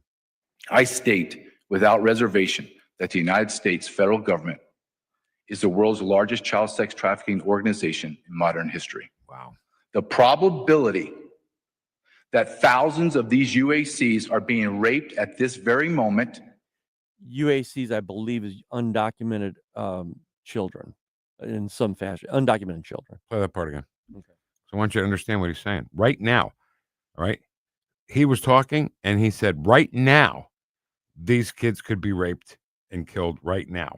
So obviously, if it was right now when he was talking, it can be right now as you and I are speaking. Right. Go ahead. The probability that thousands of these UACs are being raped at this very moment is 100%. Wow. Stop. Chairman Higgins. Not maybe, not 50-50 chance, right? Not 80-10, 90-10 or 80-20. 100% of a chance that there is a child being raped right now. And then the U.S. government is right in the thick of it. Yeah. Go ahead. Chairman Higgins, Ranking Member Correa, Chairman Bishop, Ranking Member Ivey, and the members of the subcommittee, I appreciate the opportunity to speak about the evil of child trafficking caused by the open border policies under President Joe Biden and his administration. I served in the United States Border Patrol for 24 years until I retired as a deputy patrol agent in charge in San Diego sector. I worked under 5 presidential administrations and only one president secured the border, President Donald Trump.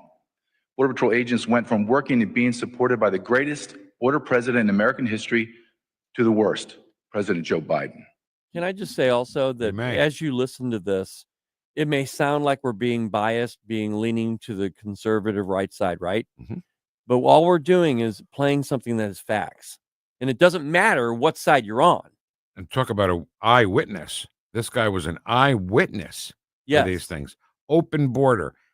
Do you understand children being raped right now? 100% probability. Yeah. What are we supposed to do, Ken? I mean, what do we do? I mean, this is not the time for my wife to say Republicans don't do anything. They need to do something about this right now. A, find out who's responsible, Alejandro Mayorkas, Joe Biden, and the rest of their crew. And how do we stop it? Or is it not stoppable? No, they're trying to stop it right now. No, they're recovering thousands of children to find out where they are. There were over 300,000 children missing as of Biden saying goodbye to the presidency.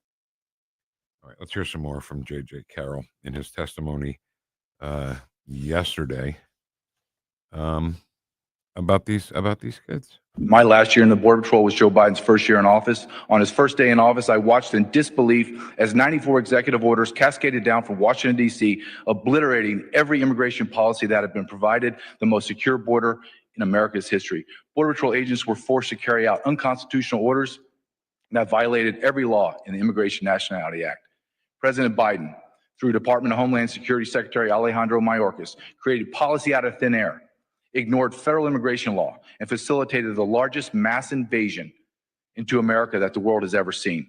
The United States of America will have spent hundreds of billions of dollars in 4 years to fund the needs of over 50 million illegal aliens that populate our nation. Between 1 in 6 and 1 in 7 residents in America is an illegal alien. America has suffered the greatest demographic shift in modern history.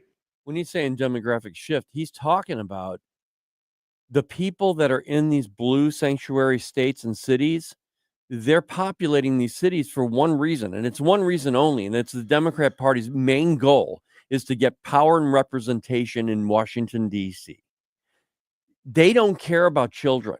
He's talking about children, Vic, but hey, okay, so maybe you're listening to this right now and you're saying, well, yeah, I get it. It sucks, but it's kind of the way of the world. Well, what about the hundreds and hundreds of billions of dollars that we spend every single year on illegal aliens? That's got to bother you a little bit. Two-part thing here, right? First of all, we have to stop this. And if I could ask somebody, Kenny, maybe you can find somebody we can ask, how long does it take to stop this? How long does it take to find these people that are doing these to these kids, find these kids, get them back to safety? Or is it doable? Is it doable at all? Well, let's be clear about something else, though, Vic.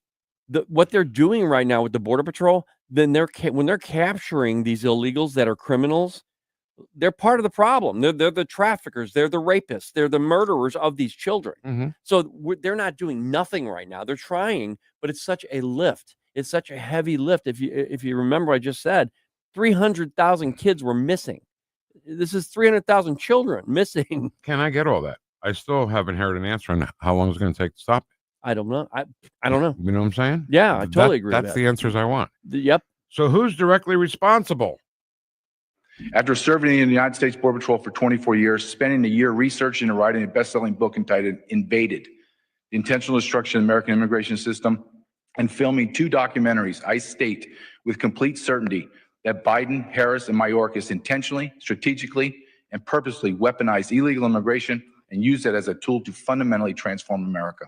Can I stop for a second and just say, I don't think Biden even knew. I think it was a bunch of people behind the scenes, including Kamala Harris and Mayorkas. But I'm saying that Biden may have known, but look at what we're seeing right now. He had no control over anything at that point. So how many people were actually involved, Vic? That's another question. So I agree. What you're saying is Biden didn't know because auto pen, he was, mentally impaired or anything like that. But what if it's something worse than that? What if he was involved in that? No, he could be. I'm not saying that. What I'm saying is he may not have known. I'm saying there are more people involved because there are more people who are making decisions behind the scenes, including Kamala Harris and Mayorkas, but I think more people. We got to stop believing that people in the government would never do something like that. Joe Biden, Kamala Harris, and Alejandro Mayorkas, they would never do anything like that to children. Yeah. Right. Right. How many people, I'm not going to say any names here, okay?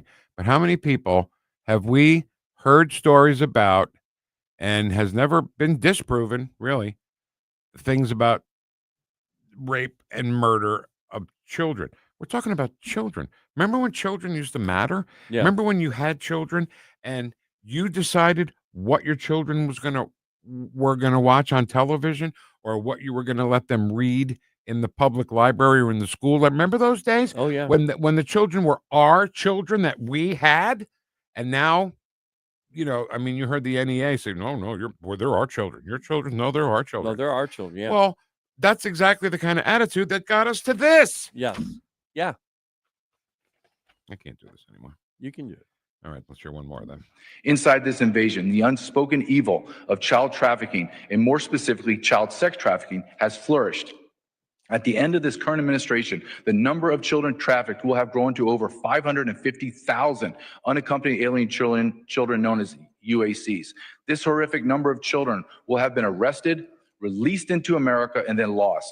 To put this into context, during President Trump's last year in office, Customs and Border Protection arrested 30,557 UACs who were accounted for and not lost. Conversely, in the first year of Biden's presidency, CBP arrested 147,975 UACs, most of which are unaccompanied for and lost. So think about that, 149,000 children. When Trump caught them, they weren't lost, they were found. Yeah. When Biden's administration lost 149,000 plus, they were lost. UAC, underage child, I guess. I guess so, yeah. So another thing we forget is that these kids are somebody's kids, and if they find their kid, if they find the UAC alive and then return to their parents, well, that's great news. But boy, talk about PTSD, these kids, right? Yeah, but if they don't find them, if they're lost, where are they? They're somewhere. I was going to say, if they're dead, where are they? Where are they buried? Where can we go grieve? Where can we go mourn? Yeah. It just gets worse and worse. And the more we hear about these things, the more we know that Joe Biden and his administration, whether he knew or not, by the way, was the worst president in history. Yeah, I don't want anybody to misunderstand what I was saying about Joe Biden. I think personally, this is my own personal opinion, that Joe Biden's a pedophile. I think that. That's my personal opinion. I own it. But I'm just saying that he didn't know what was going on behind the scenes so much I'm saying the depth. He may have known, but he didn't know the depth. I don't think anybody knows the depth of what's going on here. We're talking about hundreds of thousands of children. If nothing's going on, there wouldn't be a slush fund for senators and congressmen, right, to pay people who have been sexually harassed or, things like that. And there is a slush fund like that. So don't think that they're, oh, well, my senator would never do that. You know, we don't know what your congressperson, what your senator will do. I think you have to disprove anything. I know, innocent before proven guilty. But I think if you're accused of it, then let's go. Or if anybody thinks you're using the slush fund for, sexual adventures, then you need to own up to it. Yeah, I think what you want is someone to be charged and convicted of a legitimate crime, a real crime, and found guilty. Because, okay, if there was one child, we're talking about hundreds of thousands. What about if there was just one child that legitimately fell through the cracks and this has happened to them from somebody criminally destroying their life, right? Yeah. Or literally destroying Well, their then life. why not find that one person and convict them and send them to prison? Just one. And, the criminals, the people that we're up against also are the cartels, okay? Now, in case you haven't looked, the cartels are the type of people that kidnapped a government official, cut off his head, put his head in a bowling ball bag, and then put that bowling ball bag at the entrance of the police station. Yeah. Those are the kind of people that I don't have to tell you are hard to beat. Those are the kind of people that this administration is trying to get out of this country now. Did you notice how many illegals he said that there were in this country? The numbers vary so wildly, we can't trust any number. I've always said 25 plus million. This guy was talking about 30 to 50 million. Wow.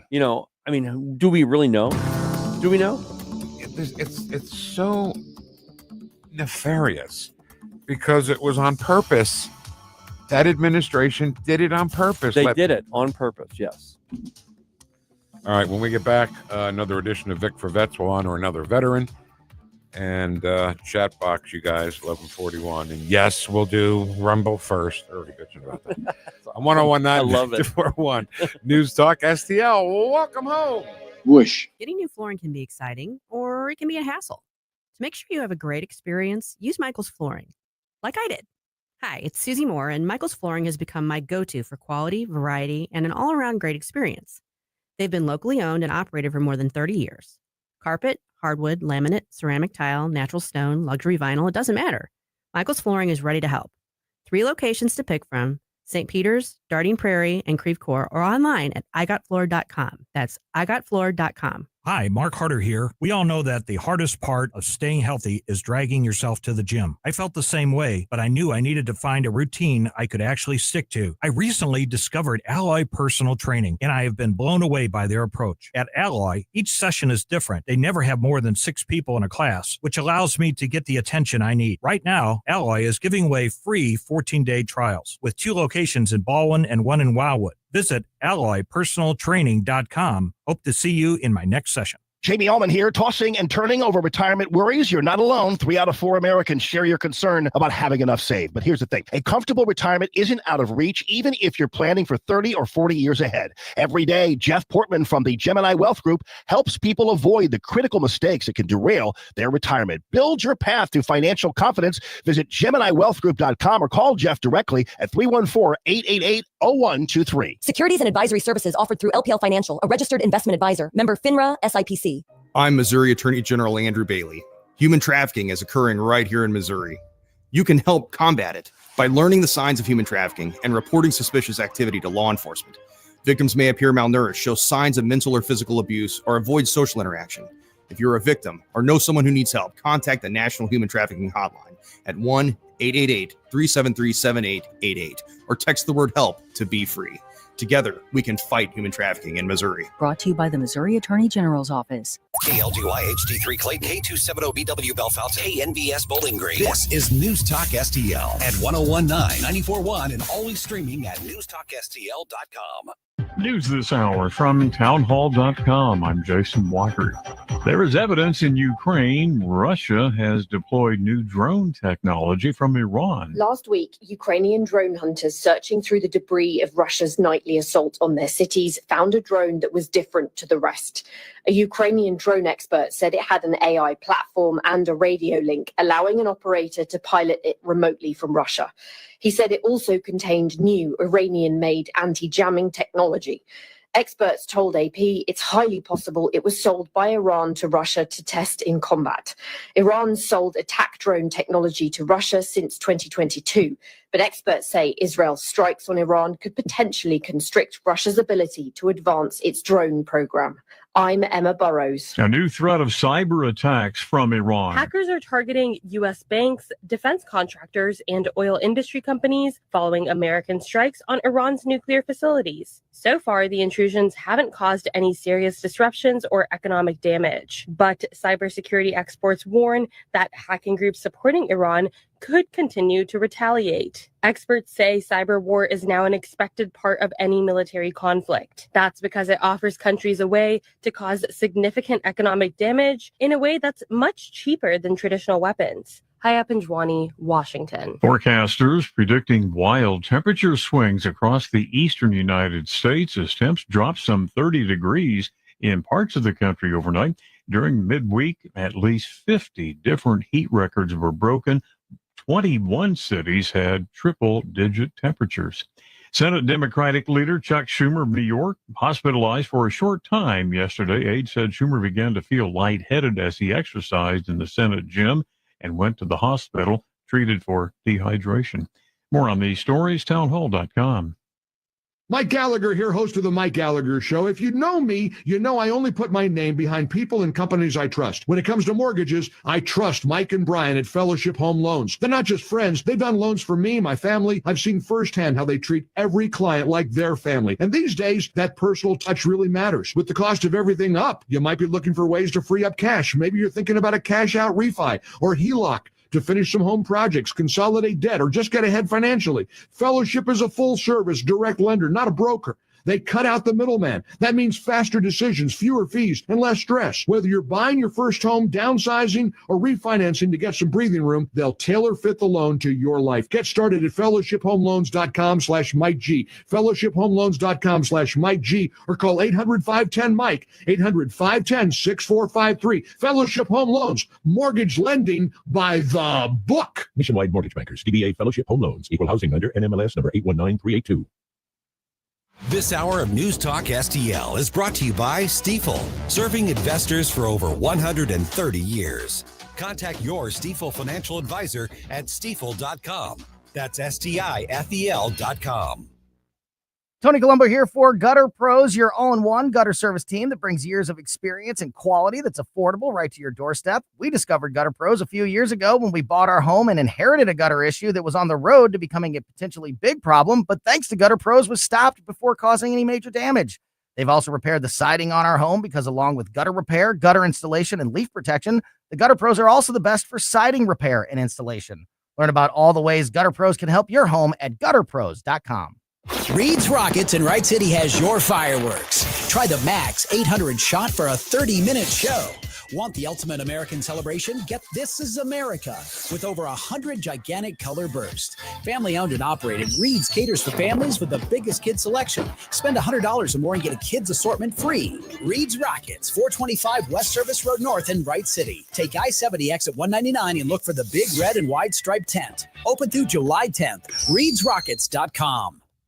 Reed's Rockets in Wright City has your fireworks. Try the Max 800 shot for a 30-minute show. Want the ultimate American celebration? Get This Is America with over 100 gigantic color bursts. Family owned and operated, Reed's caters for families with the biggest kid selection. Spend $100 or more and get a kids assortment free. Reed's Rockets, 425 West Service Road North in Wright City. Take I-70 exit 199 and look for the big red and white striped tent. Open through July 10th. ReedsRockets.com. Yo, this is Vic. All during the month of June, Vic for Vets is proudly honoring our veterans. Every weekday at 11:05, you'll hear about that day's honoree and their incredible service to our country. Hi, it's Ken. You want to nominate a veteran? Send their name, service information, and story to me, Ken, at NewstalkSTL.com. Brought to you by Best Buy Flooring, Patriot Heating and Cooling, and DG Firearms. Together, let's celebrate the heroes in our community, Vic for Vets, where honor meets gratitude. This hour, the Vic Porcelli Show, brought to you by the Trolley Stop Bakery, the official bakery of the Vic Porcelli Show. You're listening to the Vic Porcelli Show. A 3-hour tour, a 3-hour tour.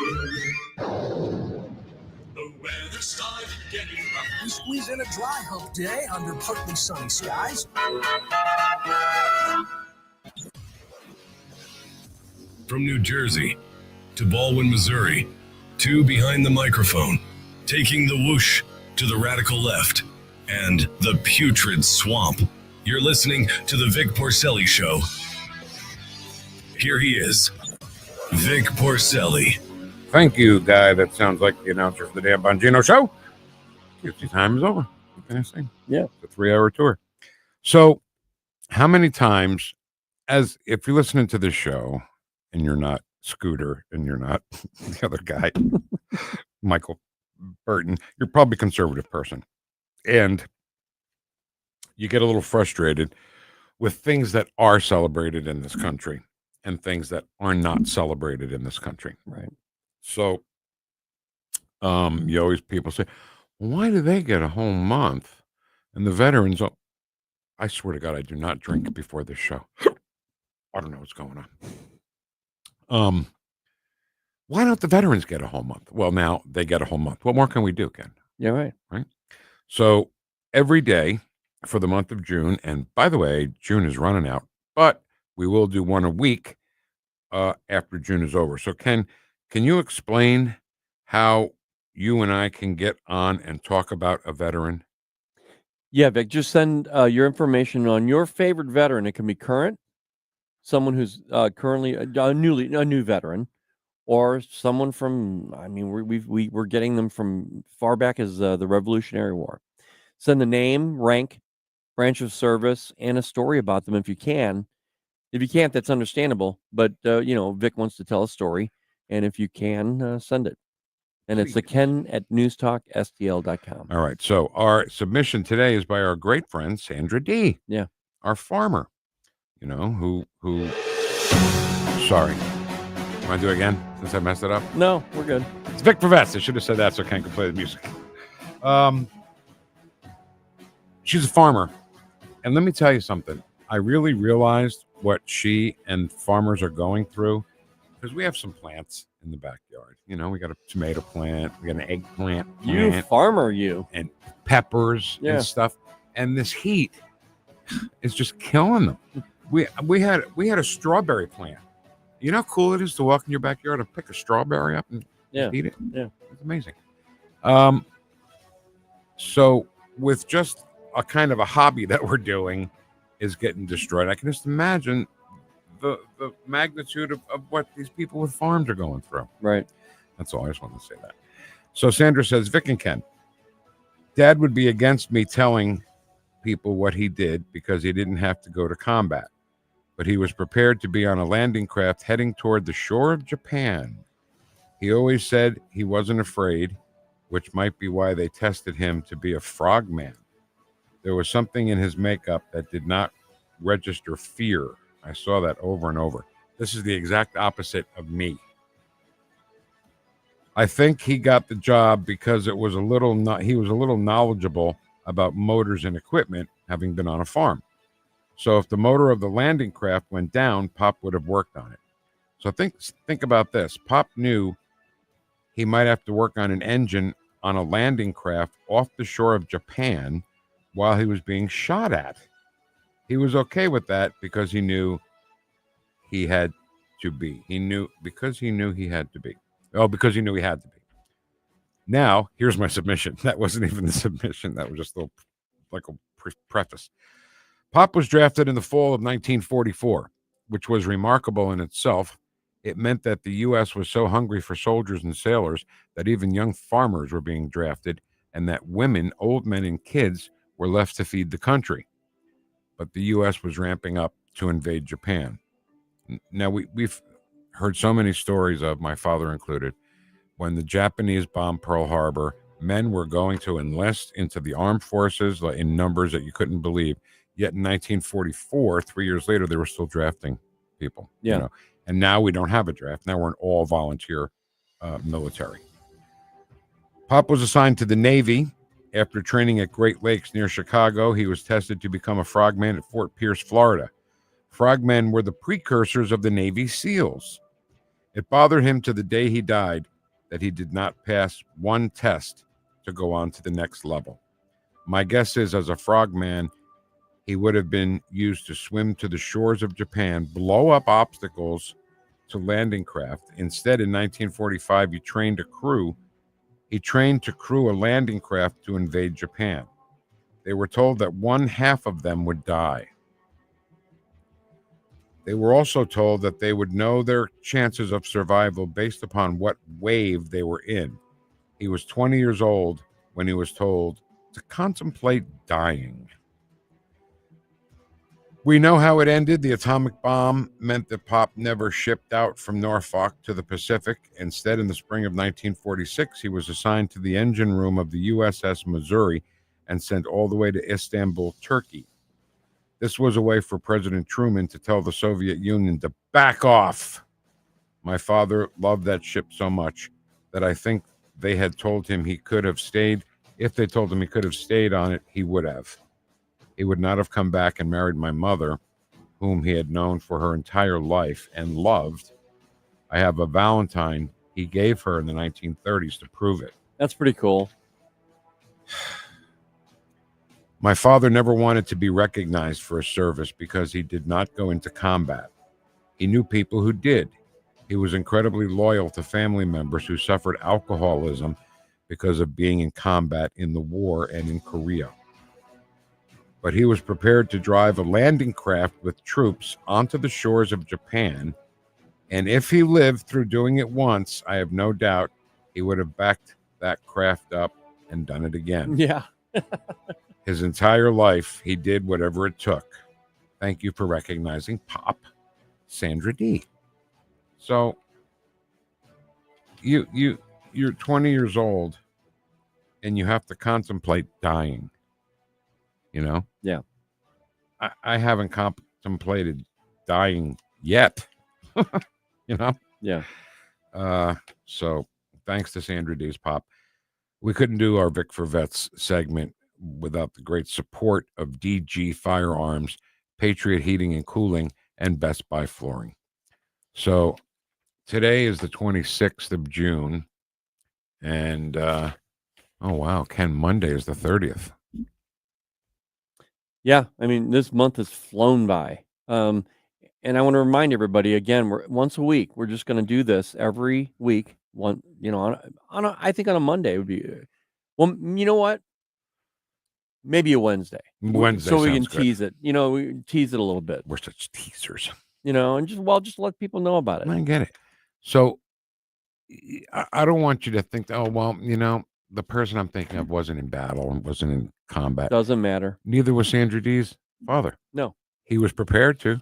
He was prepared to bring some troops to blow up some boats and things in the Sea of Japan. When you sign up as a military person, you're signing up for your life.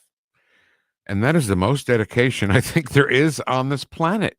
When you sign up for something that you may not come home from, and if that happens, you're okay with it. Yeah. It's just incredible to me serving. I joked before when we had we were talking earlier to Ryan McDermott, which, by the way, he mentioned that tomorrow is, I think, PTS Awareness Day. Yeah, I was just going to say that. I was just going to say June 27th tomorrow. Really? It says it right there. June 27th is PTSD Awareness Day. Ken, Thunder Stealer. Sorry, Vic. It's okay. It's okay. You can't help yourself. Don't you understand? You need to go to Interrupters Anonymous. Maybe that'll help. Go to Maybe meetings. That would help. Hi, I'm Ken, and I'm an interrupter. I'm Hi, an interrupter. Ken. I'm an interrupter. I'm a Thunder Stealer. I'm a Thunder Stealers Anonymous. Thunder Stealers Anonymous. You should start that. I'll go there. Anyway, so we talked to Ryan McDermott, who wrote the book Downriver, Memoir of a Warrior Poet. And I knew when we talked to him that warrior poet had to mean more than just a cool title of a book. Yeah. And he started writing and turned out to be poetry in some cases while he was at West Point before he even really served. Yeah. Yeah. And, he's all about helping people with PTSD. And he loved the story of the guy's name is George, Ken. That's all I got for you. But this guy has PTSD, and he's got a garage, and he invites soldiers with PTSD to come to the garage and let's build a car. I think it's a great idea. Yeah. Let's build a fun race car. And when the two are done building the car, the soldier with the PTSD gets to get in it and drive it at the racetrack. Right. And is there anything more satisfying than driving a car that you built? Fast. I barely know where the clutch and the brake is in my car, much less be able to build a car, you know? And he loved that. He loved that story and this thing. If I can think of the guy's last name, or if you happen to know George, you know, I think he's in South St. Louis, and he's got this garage, and he helps guys with PTSD. And anybody who's helping people with PTSD, then you know what? I think it's a good cause to get behind. Absolutely. And I think it's such a noble career to get into the military. I never had the honor myself. But my brother Jim, I want to talk about him for just a second, because I remember, you know, here Bob, my brother Bob, and I, we're running around the country singing in a band, right? No big deal. And then Jim comes home, and he is like deer in the headlights. He's so focused, not deer in the headlights. He's so focused, it's just like staring straight forward, you know. And you know, my mom's hugging all over him, and he's got the dress blues on, right? He's in the kitchen, and Bob and I said, okay, you need to calm down a minute, Jim, because he's just standing there, you know. And we said, no, we're going to loosen you up a little bit. So we took him out to this club, held 1,500 people. We played this beautiful night of music, got his butt up on stage, and that is where he met his wife of today. How about that? Yeah. Oh my God, I love that story. Isn't that cool? Now his middle name is Leo? James Leo Williams. He's junior. And Bob, what's Bob's middle name? Robert Daniel. Robert Daniel. Yeah. So here's what it was like in the Williams house when they were how much older or younger are these? Oh, we're 2 years apart each. Okay, so great. So you're all little kids at the same time. Oh yeah, pretty doing much. everything wrong, breaking things. Yeah, running around. James Leo Williams, Robert Daniel Williams, Kenneth James Williams. You all come over here and sit down and eat. Wash your hands after you get it. My mom used her hands more. She had so many kids. We had 7 brothers and sisters. I had 7 brothers and sisters. So she used her hands more. She didn't have time to say what does all that mean? Used her hands more. She smacked you. Oh, got it. Get in the house. Boom. No wooden spoon. No. Is that an Italian thing? Maybe a little bit of that. No. Maybe no a stick Italian in the mother backyard. slap in the back of the head. Oh yeah. My mom was every bit of 5 foot. You know. Oh wow. 5'4" maybe. Yeah. And she was a giant. Yeah. You know. My dad was I don't know, 5'9", 10, something like that. I was a lot taller than him. I'm the freak in the family at 6 foot. Yeah, yeah. And my great grandfather on my mother's side was the tallest person to ever come from his town in Italy. Wow. So I guess somewhere down the line, the freak was going to be born, and that was me. Yeah. But usually Italian men are very, very short. And my father, he would yell at us, but he didn't have to. If we were smart, we wouldn't get hit or yelled at if we took the message when he came home and made that face. You know that face? Oh, yeah. You know, you bring this up because my dad was old school. And if you did something wrong, and believe me, Vic, I deserved every one of these. There was a time where, okay, I'll just give you a quick example. Yeah, let's hear it. 3 a.m. I snuck out of my basement. I know the story. Basement bedroom. I know the story. I'm running around the neighborhood with my buddies. Man, we got it made. I got away with it. I'm walking up the street, and all of a sudden I see this little light. It's like a cigarette lit, and I see it get a little brighter, like he's smoking it in the front porch. And I'm like, oh my God, I got caught. So I'm walking up the street, and I hear the tinkling of a glass with tea in it, right? With the ice cubes. Yeah. And he goes, "Hi, what are you doing?" Ha! Oh my God, you knew you were screwed right there. I am like flush, you know. And I go, "Hi." And he goes, "Well, let's go in." You know, and then you're gonna go in the other room. Okay. And I went in the other room, and he hit me with a belt. You know, he said, "You're not gonna do this to me." He goes, "You're not going to do this to your family." He goes, "You're not going to do this because I don't want to see you dead." Okay. And he showed me. This was old school. So what I try to do now is with my daughters, I grew with them raised, I try to do a happy medium of negotiation, but you need some kind of authority like that. Of course. Some kind. I mean, I'm Your not saying hit them, but your kids need to have a healthy fear of their father. Yeah, they do. I think there's nothing wrong with that. And my daughters do. They love me very much, but they do have a healthy respect and fear. Yeah, my kids hate me, so that's great. No, They don't? Have you heard some stories I haven't They heard? love you. Oh my God, I'm not so sure about that. No, I'm kidding. So there's a show, and tomorrow we're not going to be able to do What Are You Watching? Because I won't be here tomorrow. Nick Schroer, Senator Schroer. When you take a day off and a senator does your show, you know, you got to love life, right? Oh, yeah. Yeah. So Nick's going to do the show. And but we normally do on Fridays, What Are You Watching? So I'm in a little bit of a quandary here. First of all, because I'm cheap. There's a show called Mr. In Between, and it's an Australian show. I am so into the British Australian thing, I can't even tell you. Well, you and my wife would get along watching TV because she watches BritBox. And every time. Wait. What's BritBox? It's actually it's like an app. I mean, it's all British television. Oh. And that's all she watches now. Yeah. It's I love crazy. it. I mean, obviously Mobland was all, you know, Irish, British accents and stuff. But this Mr. In Between, we have Amazon Prime Video. Okay. And somehow I still got to pay to watch Mr. In Between. And I'm like, I don't want to. No. So I got to watch now I've ruined it, the whole thing, because I just watched little clips. Here, Ray gets shot. Here, Ray kills 5 guys. Ray gets his guns back. Yeah. You know? And I've seen all these clips. So if I actually watch the show now, it wouldn't even do me any good because I've seen all these clips. But anyway, I bring it up because he is Mr. In Between. Okay. He's a hitman, murderer, but he's a very loving father to his daughter. Oh, it's kind of that whole Dexter feel. A little. I'm saying the idea is kind of like, well, Dexter, yeah, he's a mass murderer, but he's a really nice guy. Yeah. Yeah. Yes, and he does love his kids and everything, but he blows it, right? He gets caught. Oh, sorry. Wow. Hey, by the way, a new Dexter Resurrection starts in July. Does it really? Yes, it does. Well, I've got to catch up on that one. Okay, I don't know what else I was going to say. Because you have to pay for that, right? Not if you have Paramount. Oh, it'll be on every Dexter. Good. That's how they advertise it. Every Dexter ever. Oh, yeah. Okay. This one has. This may have to go on my list. Mississippi Whoosh. Queen. Whoosh. Come right here. Whoosh. Okay, Mississippi Queen. Putting it on my list, Ken. Okay. Because he's got a great voice.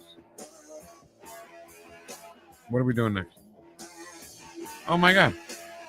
Oh no, chat box is at 11:41. Yeah. When we get back, are we not allowed to quote Martin Luther King Jr.? That is so crazy.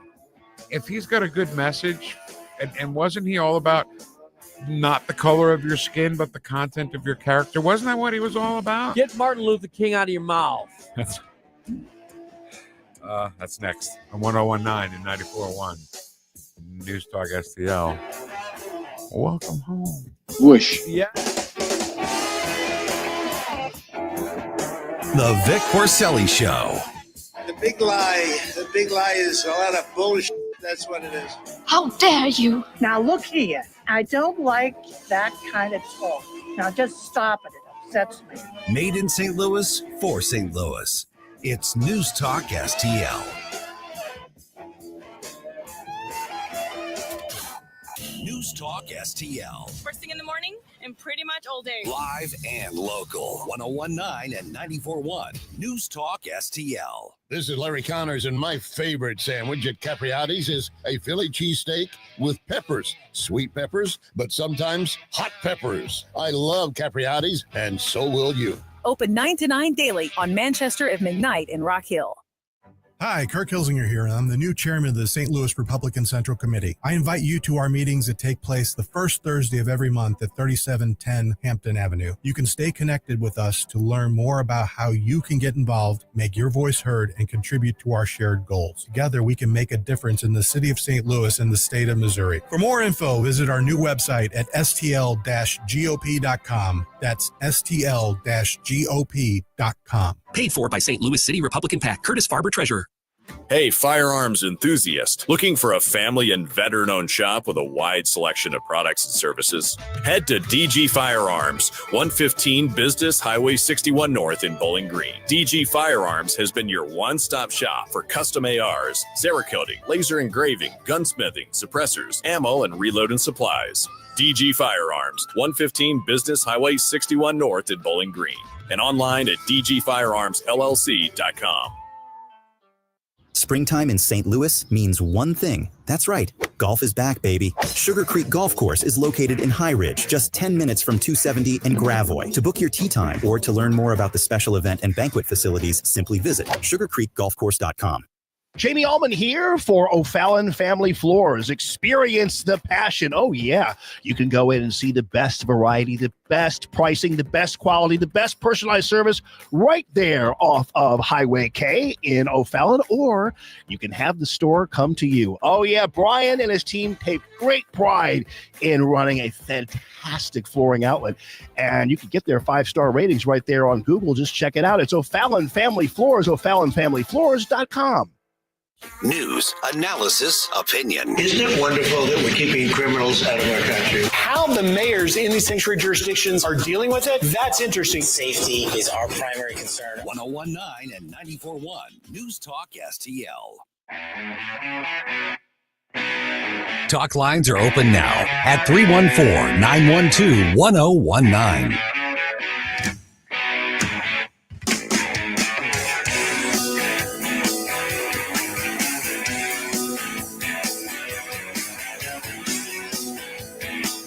The Vic Porcelli Show. Be cool, honey bunny. Be cool. Made in St. Louis for St. Louis. It's News Talk STL. They fight like two kids in a schoolyard. You know, they fight like hell. You can't stop them. Let them fight for about 2-3 minutes. Then it's easier to stop them. And then Daddy has to sometimes do strong language. You have to use strong language. Every once in a while, you have to use a certain word. This whole Trump daddy thing cracks me up. Yeah, I mean, I know that I don't think Karen liked it so much because it was calling Israel a child, but I don't think that's the point. I don't. She was kind of upset about that, but I don't think that's what at least what Donald Trump's trying to say. Yeah, he's just saying that people need to grow up and start talking instead of fighting. That's what his point is. But I agree with you. I kind of like Daddy, you're my daddy. Daddy, you're my daddy. So, do you have that? They don't know what they're doing. Yeah. Can I hear think that? so. Just for fun. Just for kicks. Just to hear it. I'll have to. Just for giggles. For stuff and giggles. Meanwhile, while you're looking for that, Democrat California Representative Latifah Simon lashed out at Republican witnesses at the House Oversight Committee on Wednesday. Are you ready for this? For quoting Dr. Martin Luther King Jr. Simon told the witnesses to keep King's name out of their mouths. How dare she say that? I'm gonna bet she said out their mouths, right? Because that's the way Will Smith said it about his wife. Keep my wife's name out your mouth. Oh, yeah, okay. Yeah. Right? Yeah. During a hearing of diversity, equity, and inclusion, the witnesses she addressed were Dan Lennington of the Wisconsin Institute for Law and Liberty, Judge Glock of the Manhattan Institute, and Eric Smith of the Cato Institute. There are very few folks, this is a quote, there's a very few folks who have actually studied and is clear on the theology of King. Very few of you have read and studied and have sat in Ebenezer Baptist Church, so I would ask you to keep Dr. King's name out of your mouth. If you, like me and the many scholars who will be watching, have studied King, you know that he and the mothers and fathers of the civil rights movement and the movement for emancipation not only would be struck by the conversation in this room, but would be shattered by the consequences of lies, of hatred, and abuse of this administration. God. I love how Democrats are ready and willing to tell you what you can say and do. They're always ready for that. She accused President Trump of using Dr. King's name to argue in favor of pushing the U.S. back to a segregated America based on race, sex, ethnicity, national origin, and gender identity. When did he say that? He never said that. Never. You know, I don't have to be entrenched into theology as this lady has, but I got to tell you, everything I heard from MLK was more how we think. Yes. Than how they think. Exactly right. I live in a world. I had a dream where I live in a world where my 4 little children are judged not on the color of their skin, but of the content of their character.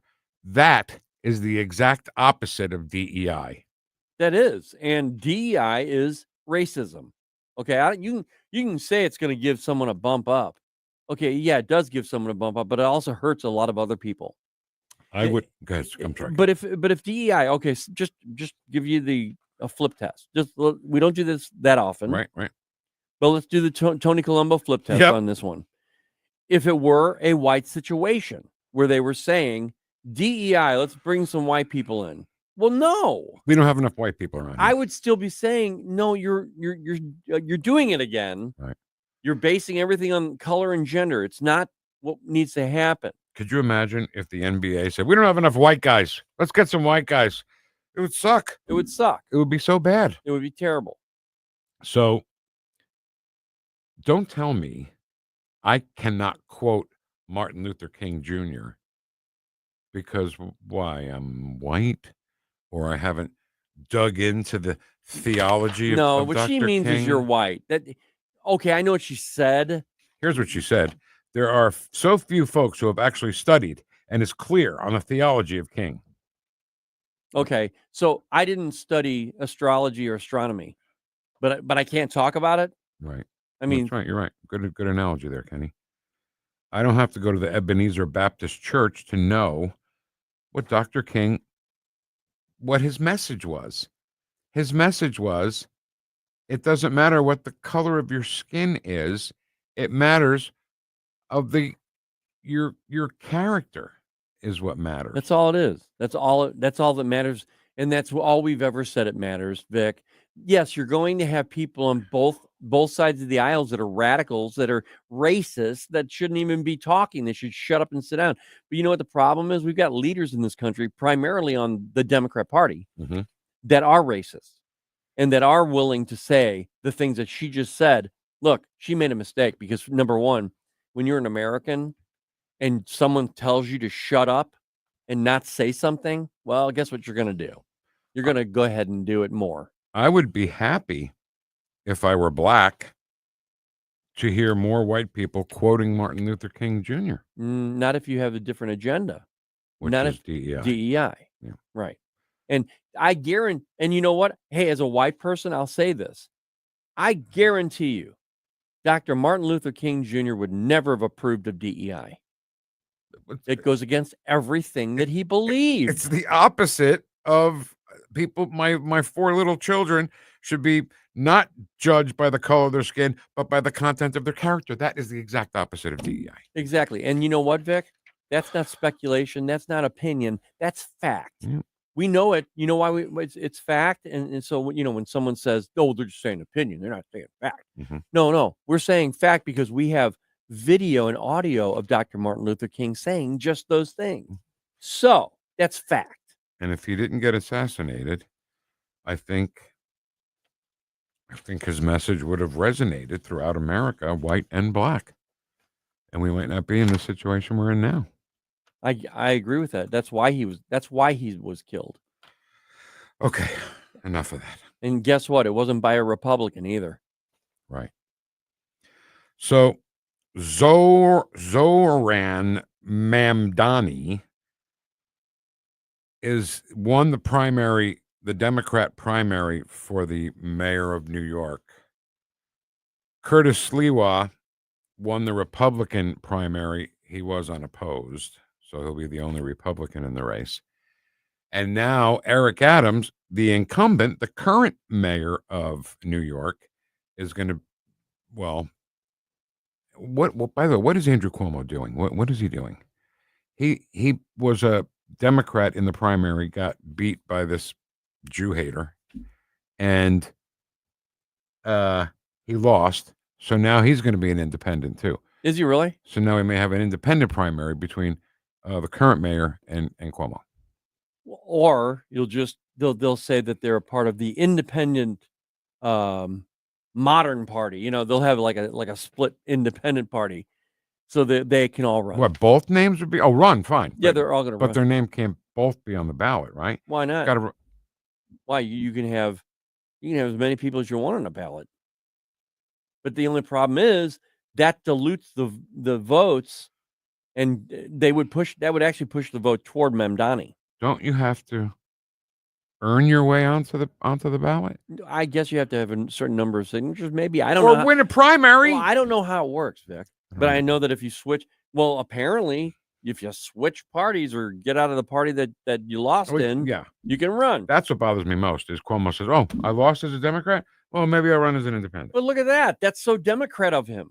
But then think about that. Look at Kamala Harris. She wasn't ever voted on for anything ever. That's true. And she became the candidate for the president of the United States for the Democrat Party. Very true. That's what they do. That's how they do. So Andrew Cuomo, he didn't win the primary because I'm thinking maybe about all the grandmas and grandpas that he killed in the nursing homes during COVID. Why is anybody going to vote for that? Oh, right. Right. So vote for Curtis Sliwa if you're in New York. He's the founding member of the Guardian Angels. I think he'd be a great president. You mean mayor? I'm sorry.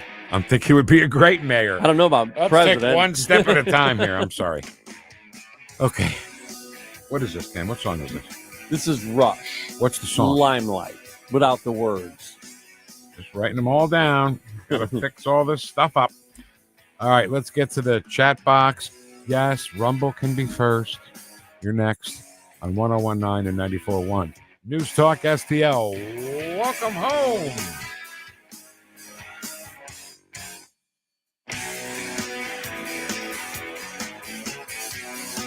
Watch us on our live stream using Rumble, Facebook, and Twitter.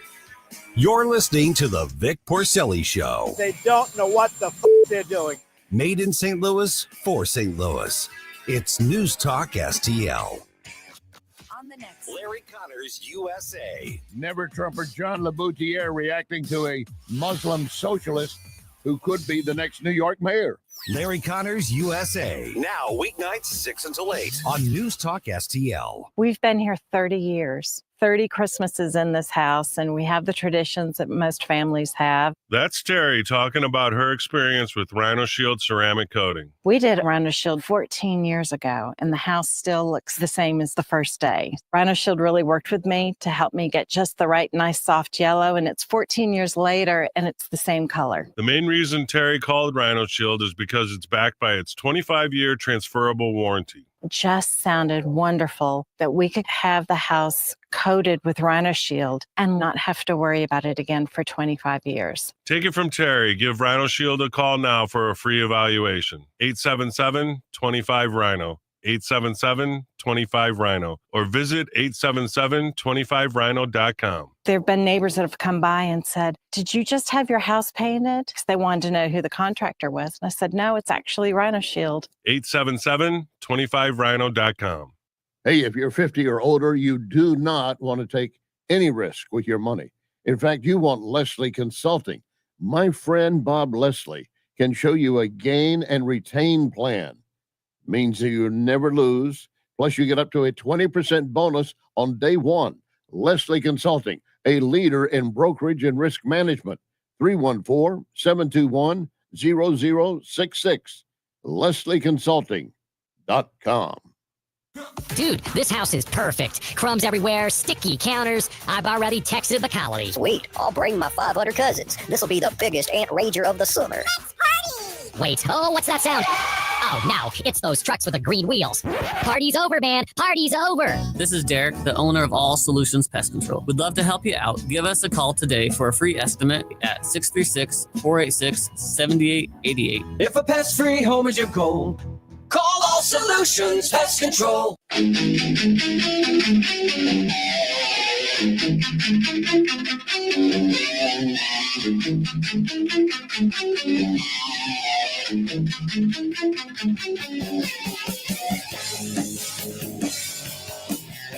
Talk lines are open now at 314-912-1019. The Vic Porcelli Show. I wouldn't sell my bike for all the money in the world. If they have to pay out $159,000 billion. Not for $100 billion, million, trillion dollars. Over $1 billion, $300 million, trillion, $300 million. You're crazy. I know you are, but what am I? Made in St. Louis for St. Louis. It's News Talk STL. Okay, stop. Get rid of this music. Put up the chat music before everybody starts yelling at us. So we didn't get to everybody. All right, I have to gather that. I'm going to start without you. Okay, I can't. Start without me. Okay, we go. Ed is in first. He says, once.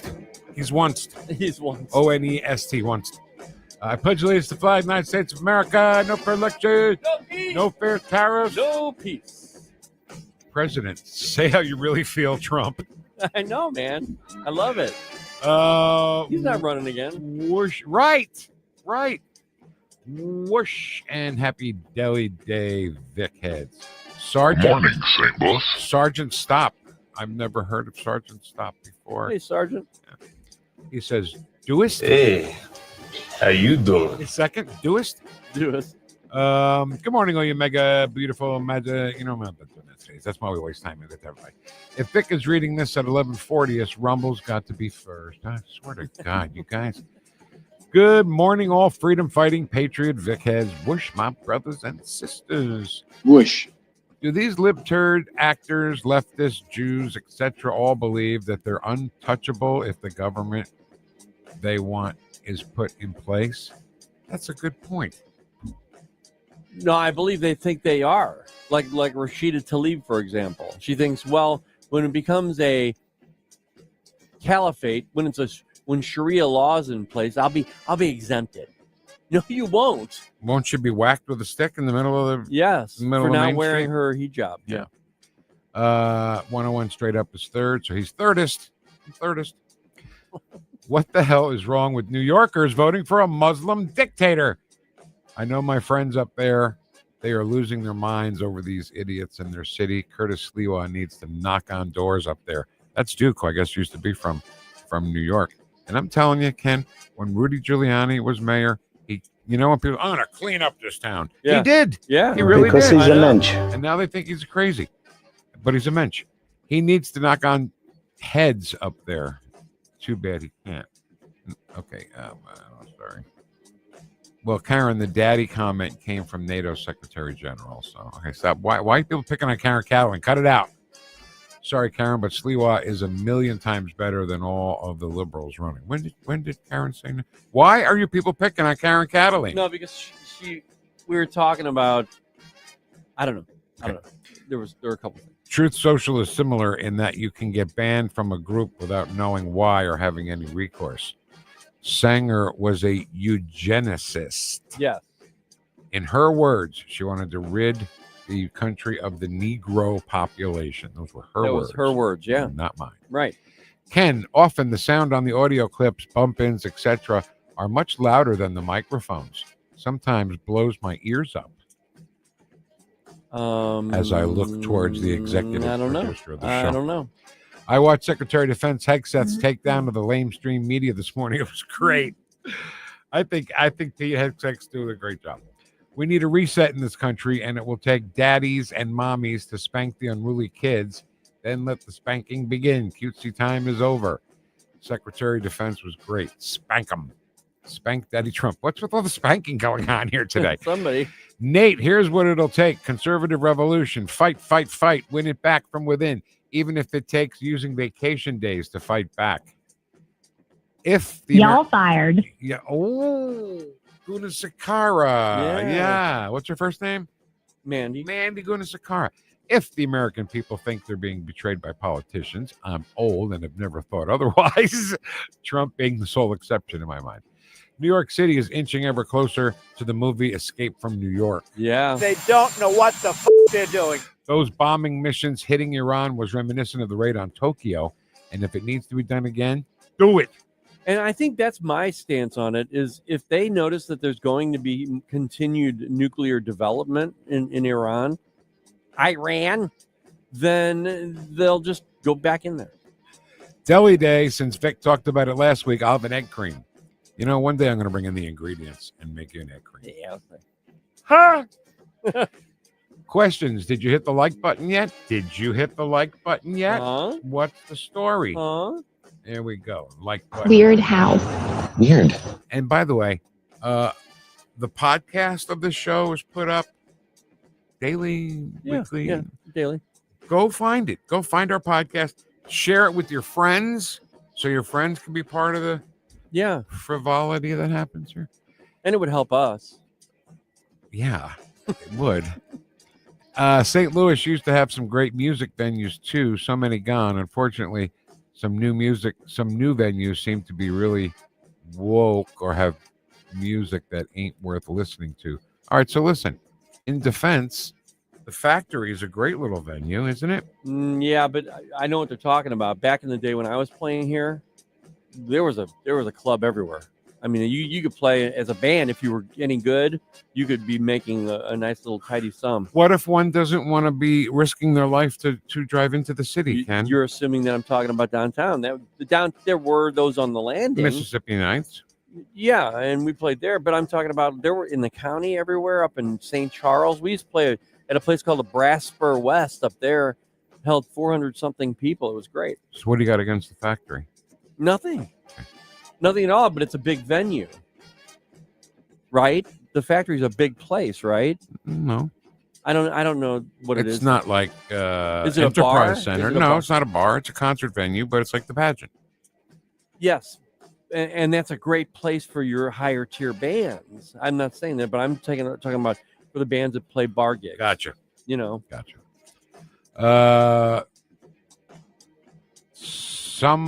Those are the same people that the leftists in America support. Really mad emoji face. Shopping in Iran. Walmart isn't there. Only Targets. There's Targets in Iran? Okay, so listen, I'm sorry. Yeah, there are Targets in Iran. Stop it. Why? Donald Really? Trump just found them. Oh, got it. See, you're so smart. All right, UAC is not unaccompanied, what it is unaccompanied alien child. So I made that mistake. Sorry, I'm not a military guy. All one needs to do is a brief search of Rumble or YouTube, Biden sniffing to figure out what 46 is guilty of. Video proof. I'll tell you what, he looks like a... Let's move on. Just before the 11 a.m. news, you talked about human trafficking. Then you played a PSA from the Missouri Attorney General about trafficking. Maybe he can come on the show and talk about it. Yeah. So you want to get Andrew Bailey on? We'll talk about it? Yeah. All right, I'd we'll love do that to. next week, okay? Vic said Norfolk. Don't you cuss on this here radio. That's great. Don't you cuss on this here radio. Sandra D., thank you for your pop, a true American. I agree. Yeah. May I suggest this Monday you read several vet stories for the last day, maybe read them to your guests to respond. Hey, I'm all for an extended version of Vic for Vets on Monday. I know all you agree on here and Facebook that we would gladly give up our chat room time Monday for more vet stories. Oh, yeah.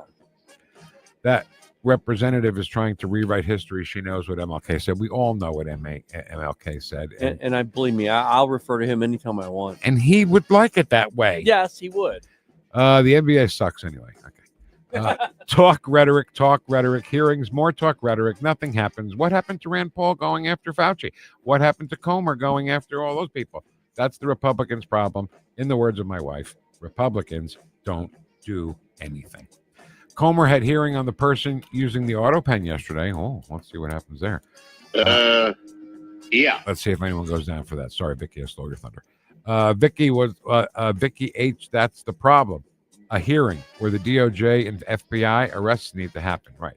Vic, Eric Adams running again as an independent. I said that. Less talk, more action isn't the MO of the rhinos. The Dave you think is mad, but isn't. Sergeant Stop is the Dave I think is mad, but isn't. This is like a Riddler puzzle. I'd rather hear another segment or interview instead of Facebook and Rumble. We know what each other has said. Ego problem. With Vic off, will there be a chat segment tomorrow? I don't know. God. No, there won't be. Okay, no, there won't be. All right. You guys can be okay with that? GMFFBH. Karen, love it when you're on the show. We all love Karen Kataline. Allison says, is it possible many Jewish people are afraid to speak up? Well, let's ask Karen that on Monday. Yeah, I would say there's probably a percentage of people good like that. Good morning, Vic Head Patriots. Did you hear the disgusting media at Pete's press conference today? Insufferable people. We're gonna have to play some of that on Monday, I guess. Yeah, here's the thing about Pete Hegseth is going to say whatever he wants to say, and he's not worried about hurting feelings. And if you guys are ever asking the question, why did they choose Pete Hegseth over other people? Number one, he's highly qualified as a military person. Highly qualified. People don't realize that. People won't admit that, some people. But the main thing, he says what he thinks, and that's what Donald Trump needs, and that's what Donald Trump wants. He's unafraid. He's unapologetic about what he is saying. Mm-hmm. And that's what Donald Trump wants. That's right. Scooter says, Mamdani isn't anti-Semitic. He opposes Netanyahu. Well, isn't that a nice little sugar-coating way to say he's a Jew hater? Yeah, no kidding. That's what he is. He should never be mayor. He thought he immigrated from Iran. And Uganda. He came from Uganda. Anyone who listened to what's the matter? All right, Mamdani, anybody who's questioning any of this stuff, just research. Look, yeah.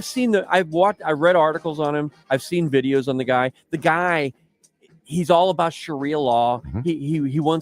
He sits in the same little group of people that say death to America. Mm-hmm. Okay. So that's all you need to know. But go ahead and look for it. Right. You'll find it real quick. Anyone who listened to Mamdani rallies and thinks he's not anti-Semitic is probably anti-Semitic. Right.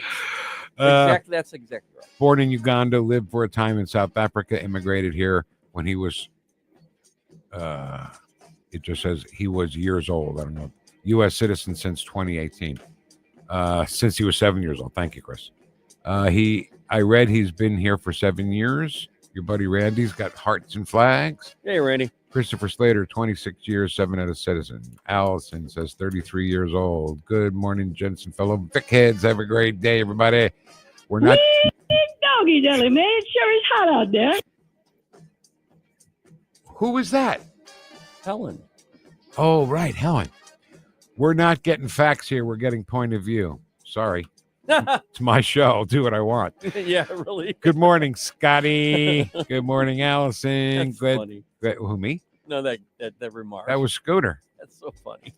Glad to hear you getting some pool time today. Who's getting pool time without me? Reporting fake news, then you have 30-day subscription to the White House press briefing. I don't know what that means. I'm pretty sure Scott's on our side, right, Scott Hayes? Oh, I hope. Janice Craig says, good morning, Patriots. Thank God for great people like you. Oh, thank you. With this weather, it makes you realize that you don't want to go to hell. Sweet doggy jelly, man. It sure is hot out there. Sweet doggy. I have 2 grandsons that have PTSD.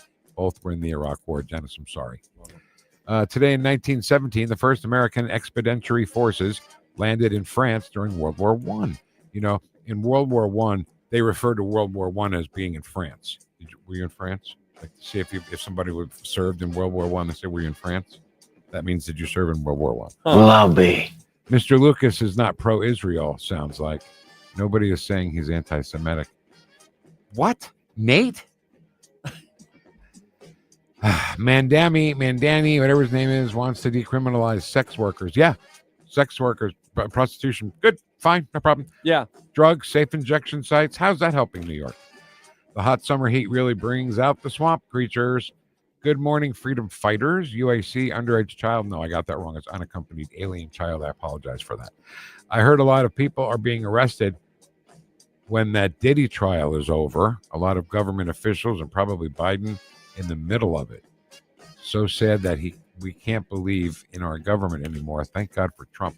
So we're going to have some arrests in the DELI trial? I don't know. I'll believe it when I see it.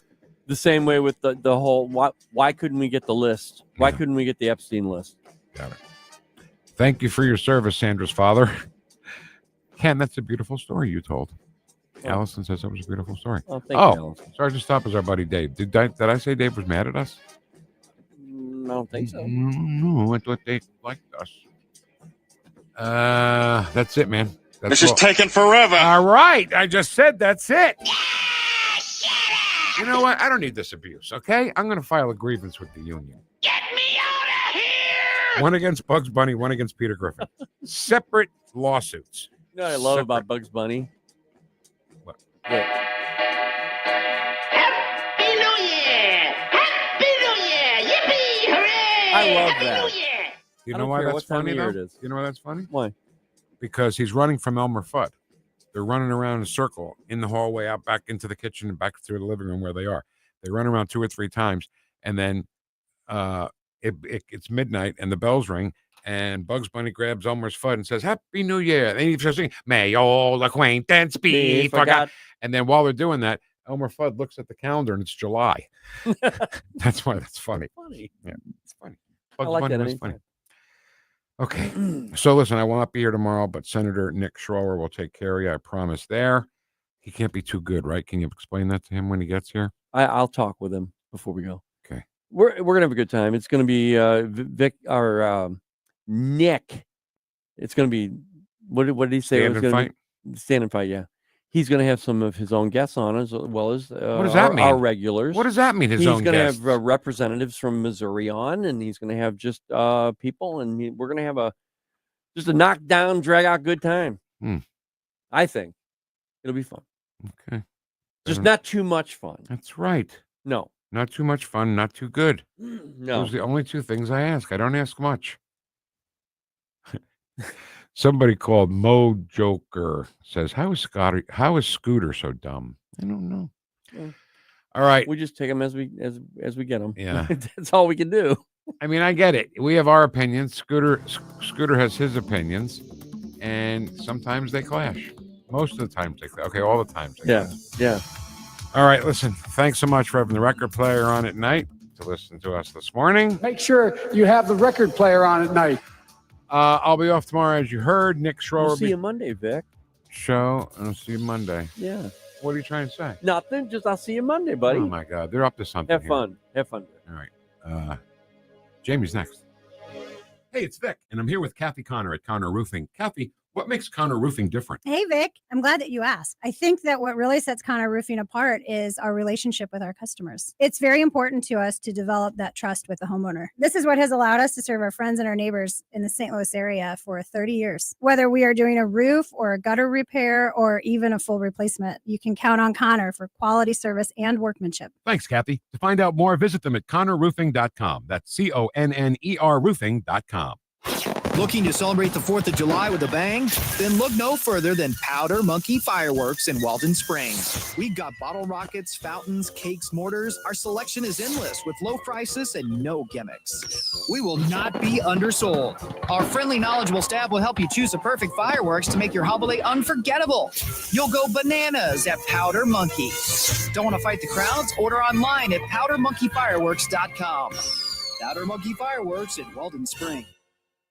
I'm Dr. TJ, owner of the Institute of Natural Health, co-owner of Optimal Nutraceuticals, and the host of Wellness One. Wellness One is designed to cut through the nonsense and provide you common sense, science-based information regarding health and wellness. On the show, we discuss topics like thyroid health, gut health, hormone optimization, and many others. Our show airs Saturdays at 10 a.m. and 2 p.m. and Sundays at 11 a.m. and 3 p.m. right here on NewstalkSTL. And you can visit us at inhstl.com. That's inhstl.com. Getting new flooring can be exciting, or it can be a hassle. To make sure you have a great experience, use Michael's Flooring, like I did. Hi, it's Susie Moore, and Michael's Flooring has become my go-to for quality, variety, and an all-around great experience. They've been locally owned and operated for more than 30 years. Carpet, hardwood, laminate, ceramic tile, natural stone, luxury vinyl, it doesn't matter.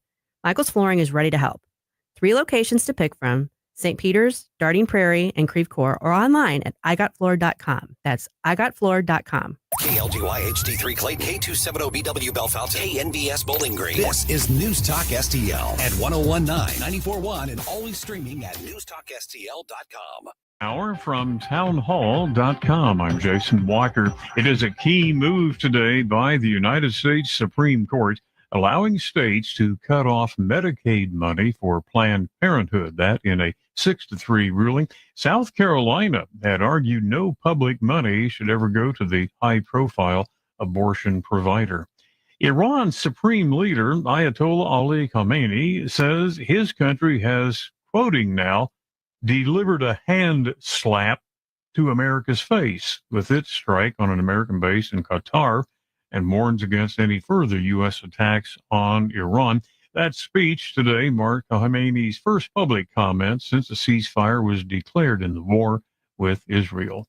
Also at townhall.com, former Israeli ambassador to the United States, Dr. Michael Oren, has tremendous praise for Donald Trump. The United States has come to Israel's aid repeatedly in defensive capacities, taking down missiles, resupplying us, say, for example, during the Yom Kippur War, but never openly joined with us in countering a common enemy. And this is what happened this time. And he adds that while many American presidents have aided the Israelis, he said President Trump goes above and beyond. We're at an historical inflection point. That's where we are. So looking backward